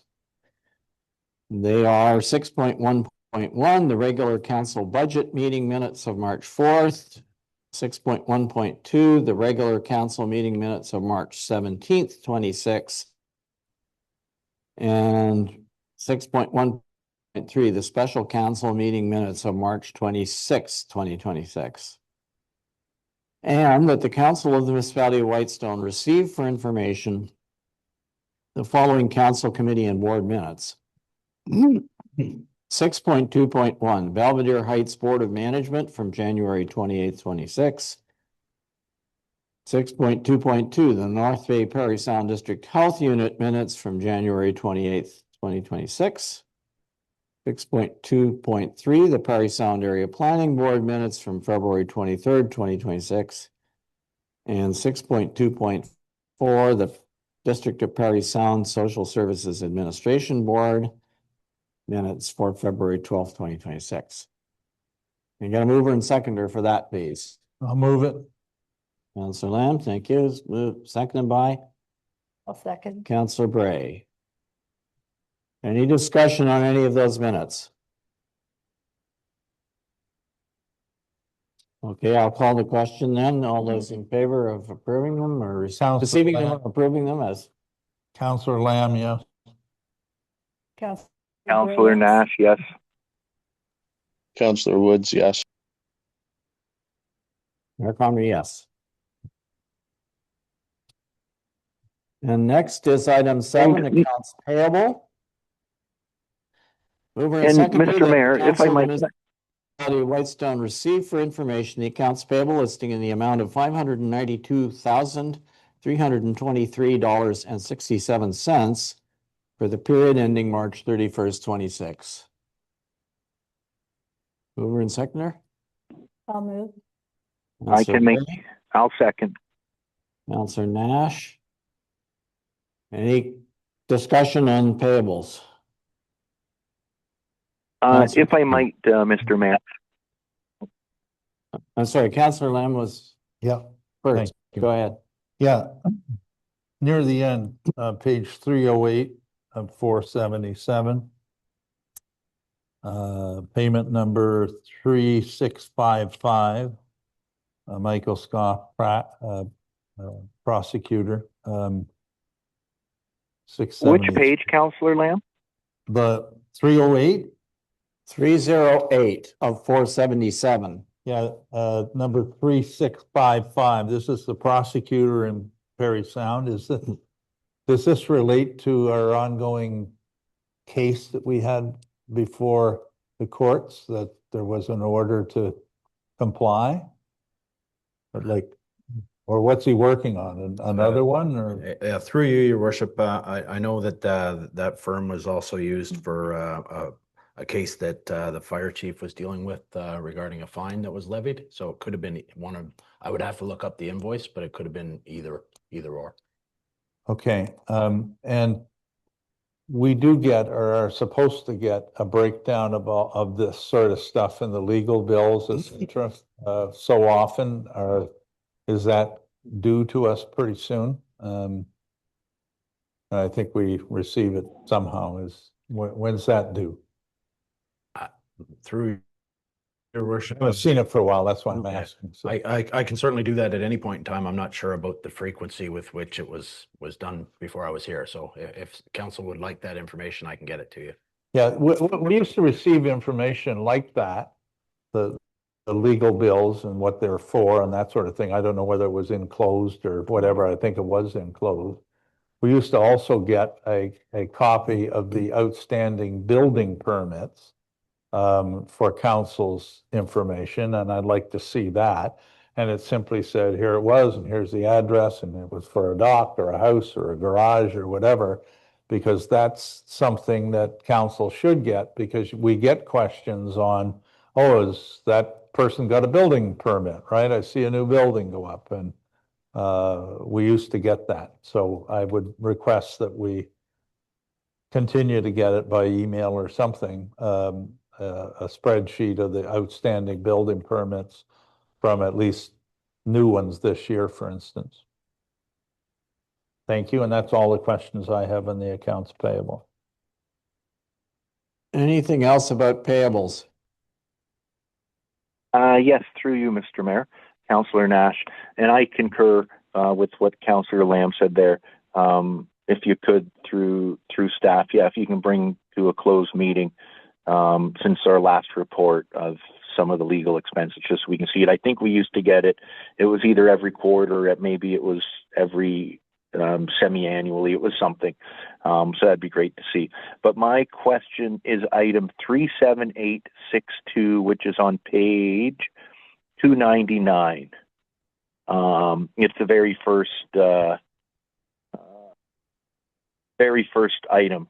And the only reason I'm asking, I see it's a road grant, and I'm just wondering why this one road grant was so late, but then next to the invoice number, whatever, I see RG, and I'm just wondering, was something missed, or there must be a backstory to it. So just wondering. Thank you. Through your worship, they did not receive their check in the mail, so that was just a new check that was issued. Perfect. I figured it was something like that. And the second one, I won't really say any names, but I noticed when I was going through the accounts payable, I know this is getting a little small, but just wondering, I see that there's some stuff for the fire department for driver's exams for like a DZ license, and also there's another one for the works department for MTO medical. And the reason I'm asking this, and I understand we pay for employees' clothing and all those types of things, but I would have thought, like, if we have a staff member working for us who has a DZ license because it's one of their requirements, are we also paying for them to upkeep it or their exams for these things? So that's where I was a little, I wasn't sure how it worked. If we're like, it looks like we're paying for the medical exams or like license renewals for them. And I'm wondering why we're paying for staff just to have a license when that license goes with them wherever they go for a period of a number of years. Why would we be paying for those licenses themselves? Thank you.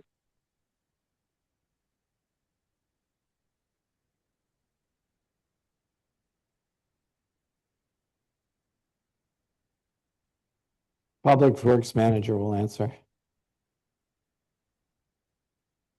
Through you, Your Worship, as far as I know, we have been since before I was here looking back on the records. Now, that was a part of what I'm used to, so I'm just looking for clarification. Councillor Bray. Okay, and is that, and oh, I was just going to say, Councillor Bray for the was going works to comment, department, maybe she may be able to answer your question. I would say for the fire department, for okay. sure, been doing that ever since I started, and it's now 28 years, going on 29. Because the requirements, if we don't get the DZ licenses or have the medicals, then there'll be no drivers for the pumper, the tanker, any of the trucks. So of course, we want people to get their driver's licenses and we want them to keep it up. As far as I know, we've also been paying, as far as I will back up, the road manager, that yes, we've been doing this ever since I started and even before that for all staff, because it's a requirement within the Occupational Health and Safety Act. Thanks. Okay, thank you. You know, that makes perfect sense for the volunteer fire department. Thank you for that comment there, Councillor Bray. And hopefully, I know this isn't the time, but I'd love to see them get 8 kilometers to and from calls, to be honest. So I was just wondering because I saw it there. But when it came to the works department, so I guess if we can check with staff if that's part of the collective bargaining, I guess, that we pay for their MTO medicals. If it says we should pay for it, great. If it doesn't say it, I'm not sure why we'd be paying for a medical for a license when that license is probably one of the prerequisites. I'm not trying to give anybody a hard time, just want to make sure that is what the employee contracts say or collective bargaining. That's all. So staff can look into that and get back to myself or all of council on it. That would be great. And I fully understand for the volunteer fire departments, Councillor Bray, why it would be like that. Yeah, that we need the DZ licenses and they might not have them for anything else other than that. So thank you. And could staff get back to myself on my question about if the MTO medicals are part of the collective bargaining? Thank you. Through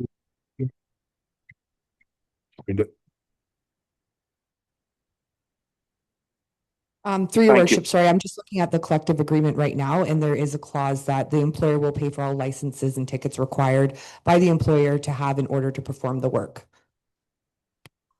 So it is excellent. Thank you very much. A collective agreement. Okay, thank you. That question has been answered. Anything else about payables? Any other questions? Okay, I'll call the question then. All those in favor of receiving this report? Councillor Lamb, yes. Councillor Bray, yes. Councillor Woods, yes. Councillor Nash, yes.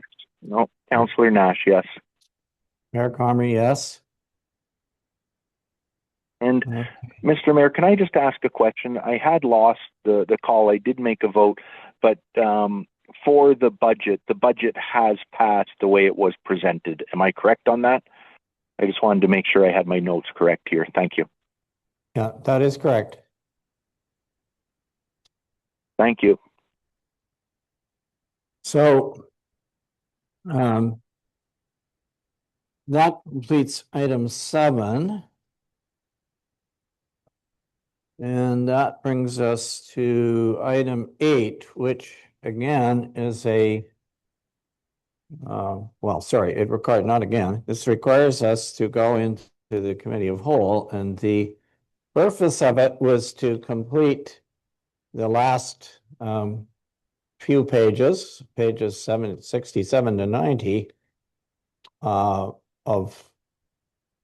the official plan review that we were doing, so that we could get our planners to do a consolidated draft. Now, I see that our planner, Jamie Robinson, is on the call, so I think we're set to do this. I need a motion to move into committee of the whole, please. I'll make the motion, Councillor Lamb. I'll second, Mr. Mayor. I can second that. I got Councillor Woods. Thank you very much. All those in favor of going into committee of the whole, please say your name. Councillor Woods, yeah. Councillor Nash, yes. Councillor Brady.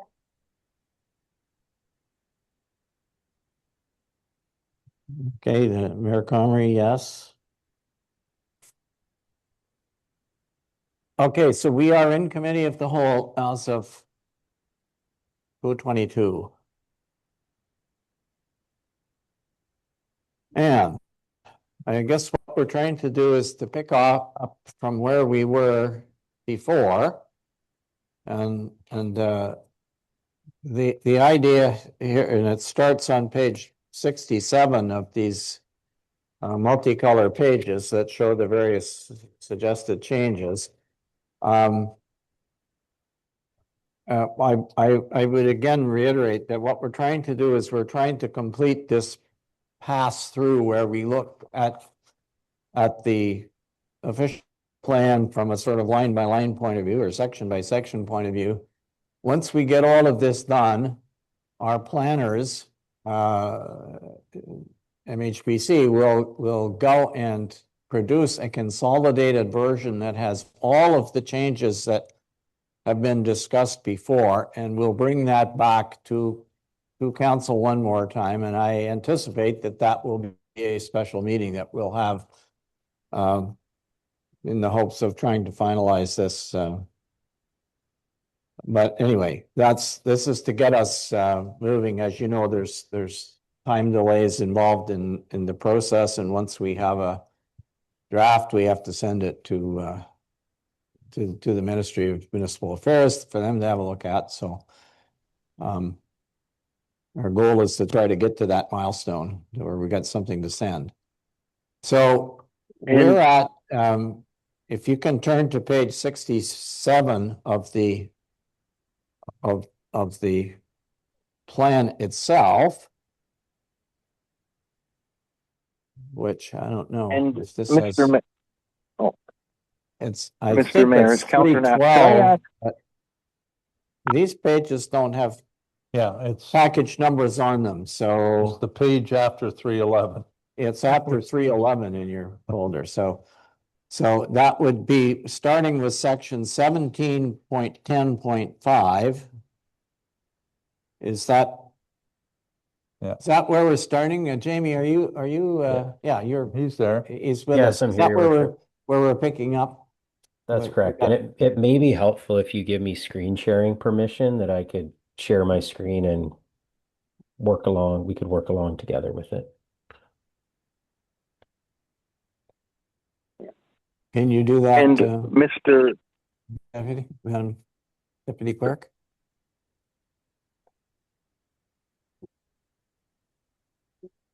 Mr. Mayor, can you hear me okay? It's Councillor Nash. We can hear you. Okay, I just wanted to make sure. So I was going off my old notes because I know we're just continuing.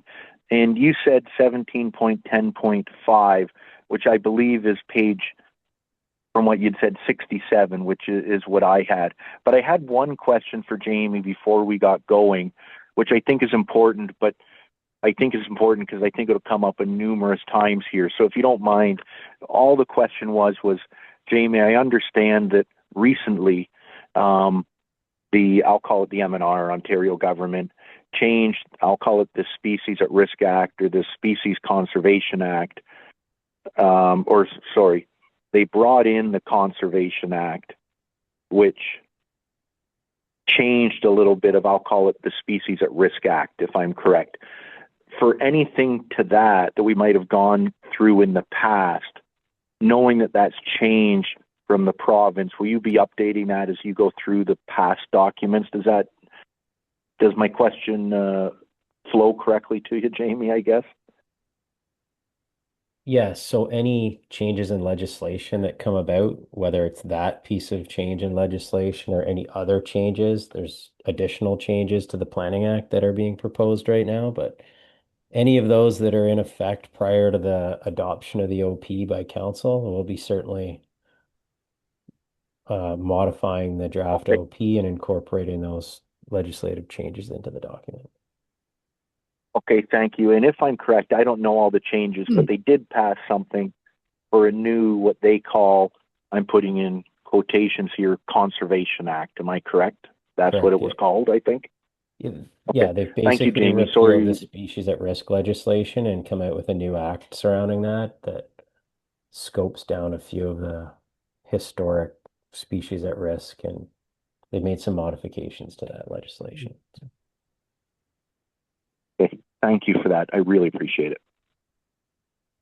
So through you, Mr. Mayor, if we're on page 67, Jamie, where did we end up talking about elevations on Wawashkesh? I think the Ministry of Natural Resources and whatever they're called these days, I think had a flood elevation of 229.57 or something, but I remember discussing it. But where do we end up landing, or is it in our plan somewhere on Wawashkesh, since we're still talking about it, I guess? It's in 17.10.5, which is at the top of that page, makes a reference to that. But it says theoretical flood elevation set out in section 12.05.1, which I don't have in front of me, so I don't know what that says. So what was the elevation in But 1205.1, I guess is the question. And if I might help here through you, Mr. Mayor. Sorry, we're just asking Jamie to look and see what. Yeah, there. Okay. It keeps flipping on It's me. changed. Those references have changed. 12.05 is now. So let me see if I can find the old one here. 12.05. And I was just going to try and help out when Jamie was pulling it up. I think what was talked about, Councillor Lamb, was they were going to look into it because we'd asked what that flood elevation was and did we have it confirmed and things like that. And I think through the previous meetings, it was going to be updated. So it's showing somewhere now the exact number, if that helps to answer your question. I'm just not sure what section it was, but I do recall there was some good discussion about it, that it would be important to have it. There it is right there. I think it might. I see it in the section 229.57. Yeah. So that's what it is. Okay, and that's what it the is. provincial government ministry. Okay, that's the only question I had on here. Thank you. I don't know. I just saw it in here somewhere. It's right here. So there's two references. No, it's There's not in our one- package today. But Yeah, I would point out that is a number determined by the MNR. We don't have the ability to alter that. It's not within our purview to alter it. So what is the impact of that? What does how does that impact things? That mean people can't build, or the septics have to be at that level, or? It basically would, where it would come into play is from a minimum opening elevation perspective, is you need to make sure from a building permit, no building permits could be issued where your door, by minimum opening elevation, I'm talking about a door or window, for example, that those couldn't be below those flooding elevations, that they need to be above it. So that would be What about septic? one aspect. Same thing. Septic, Same thing. Yeah. So what happens if someone had an existing septic on Wawashkesh that was lower than that? What would they have to do if they went to So the modify existing- or replace their septic? Would they have to move it up to 229.57? So existing systems as likely. they're in place are grandfathered, but if you're replacing an existing system, then you'd have to do what you can do to comply with those requirements. Okay, because through the flooding this year, for instance, I would suspect that there's a lot of, I may be guessing, a lot of septic systems, including beds, that were underwater. Is that a true fact? I see the mayor nodding his head. So, okay, well, that sort of answers my questions. Thank you. And through you, Mr. Mayor, just going back to what was just said there. So the 229.57, when you say for building permits, Jamie, in what we're working on our official plan has nothing to do with building permits, correct? That would be under the zoning bylaw. And am I understanding that correct? What we're talking about here is for new development, right? New lot creations? Well, an official plan isn't applicable law in considering a building permit, but your zoning bylaw has to conform to the official plan. So it does, the numbers and requirements that are outlined in an official plan form the basis for what gets transferred into the zoning bylaw for those sorts of issues. So. Yeah, no, that's what I thought. I just wanted to make sure that what we're talking about today isn't building permits. That'll be really important when we come up to our zoning bylaw, which I think you've said very numerous times throughout our discussions in our various meetings. But I think from what I understood for the septic elevations, I think what had been approved in the past was a 220, and Mr. Mayor, you might know the number better than I am, just rounding, but I think it was a 227 for the septic tank, and the opening of the septic, like the leaching bed was 227 and the septic tank could be 229. I know this was brought up on a previous application for a subdivision several years ago, but I believe what was North Bay Mattawa was okay with the 227 or something. Am I correct, Mr. Mayor? Do you know those numbers without getting into too much detail, but just roughly?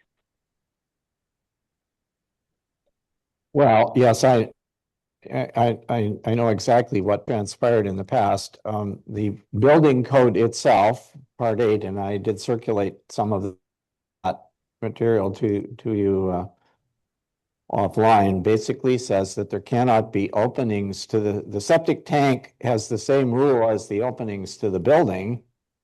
It can't be below, which is a building code. They're both building code issues. They cannot be below 227.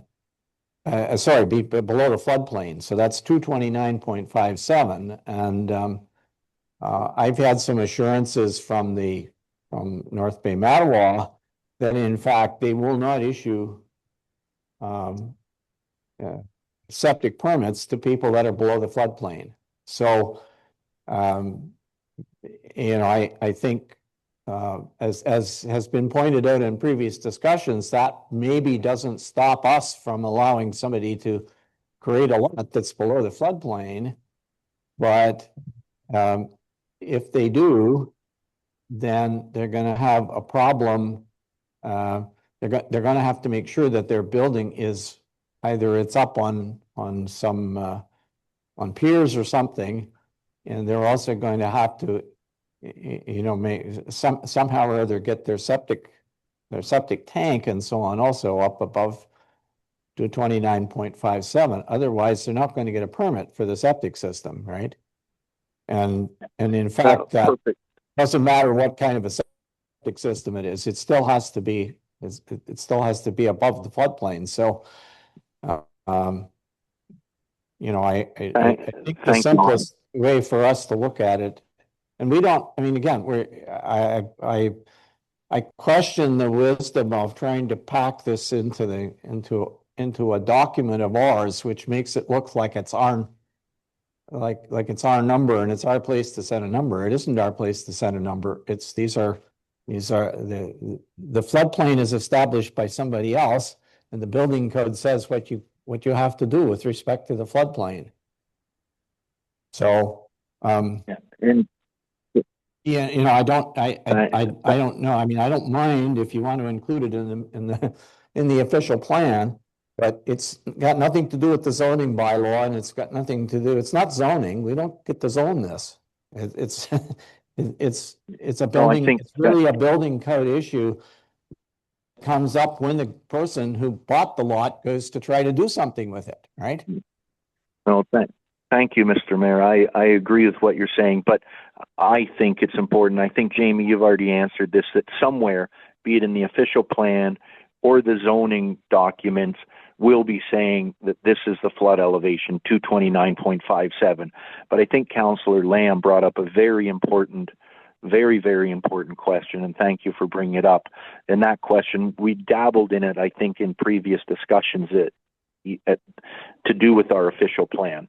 And that question was, what if a septic system needs to be replaced? And from what I understand, and correct me if I'm wrong, Jamie, but if there's an existing septic, I'll say it, below the floodplain, 225, I'm just making up a number, it's grandfathered in at that 225. So if somebody has a cottage that was built in the 50s and their septic tank is there and it's working fine at 225, that's grandfathered in. However, if that tank needs to be replaced or the filter bed needs to be replaced, what is being told to us, and I'm sure this will be in our zoning bylaw, and as you say, Mr. Mayor, it's part of the Ontario Building Code, that new septic system opening has to be above 229.57. Have I summarized, I think, what you said correct, Jamie? That's only for a brand new septic system or a replacement of a septic system because their tank or whatever failed, correct? Correct. No, it's not entirely correct. What I'd said is that if it's a replacement of an existing system, they need to do what they can to comply, but there's legal non-conforming provisions in the Planning Act, and there's permissions in the Building Code Act, which I'm not an expert on, but basically, if there's a site that you can't meet those requirements, the legislation is not designed to prevent someone from installing a new, more modern, better system just because they can't meet the elevation requirements. So what I had said is, like, you have to do what you can to meet those requirements, and ultimately the CBO might have to make a call where they might approve something that doesn't meet those elevation requirements if there's no other option, but it's still better than what's there today. So okay, no, that makes sense, and I think it would be. It's something you kind of have to leave up to the building official to detail. But the reason it's in the OP and the reason it's in the zoning bylaw is because the provincial planning statement does talk and does speak about flood requirements and meeting those flood requirements. So that's why this stuff shows up in our OP and zoning bylaw. Okay, no, thanks for that clarification. And that actually makes sense. If the property would allow you to do a 229.757, you'd do it. If it doesn't allow it, and I don't think it would be our building inspector, it'd be North Bay, because they're the ones that issue the permits. In our case, many places it might be the building inspector. And I just want to point out again, I'm getting into it, but I think it was a really good question that was asked. But I think what we'll see on the Washcash will be people building sandcastles, I'll call it. They'll have their lot, they're going to build a raised septic bed, for lack of a better term, with a pipe sticking out of the ground for their entrance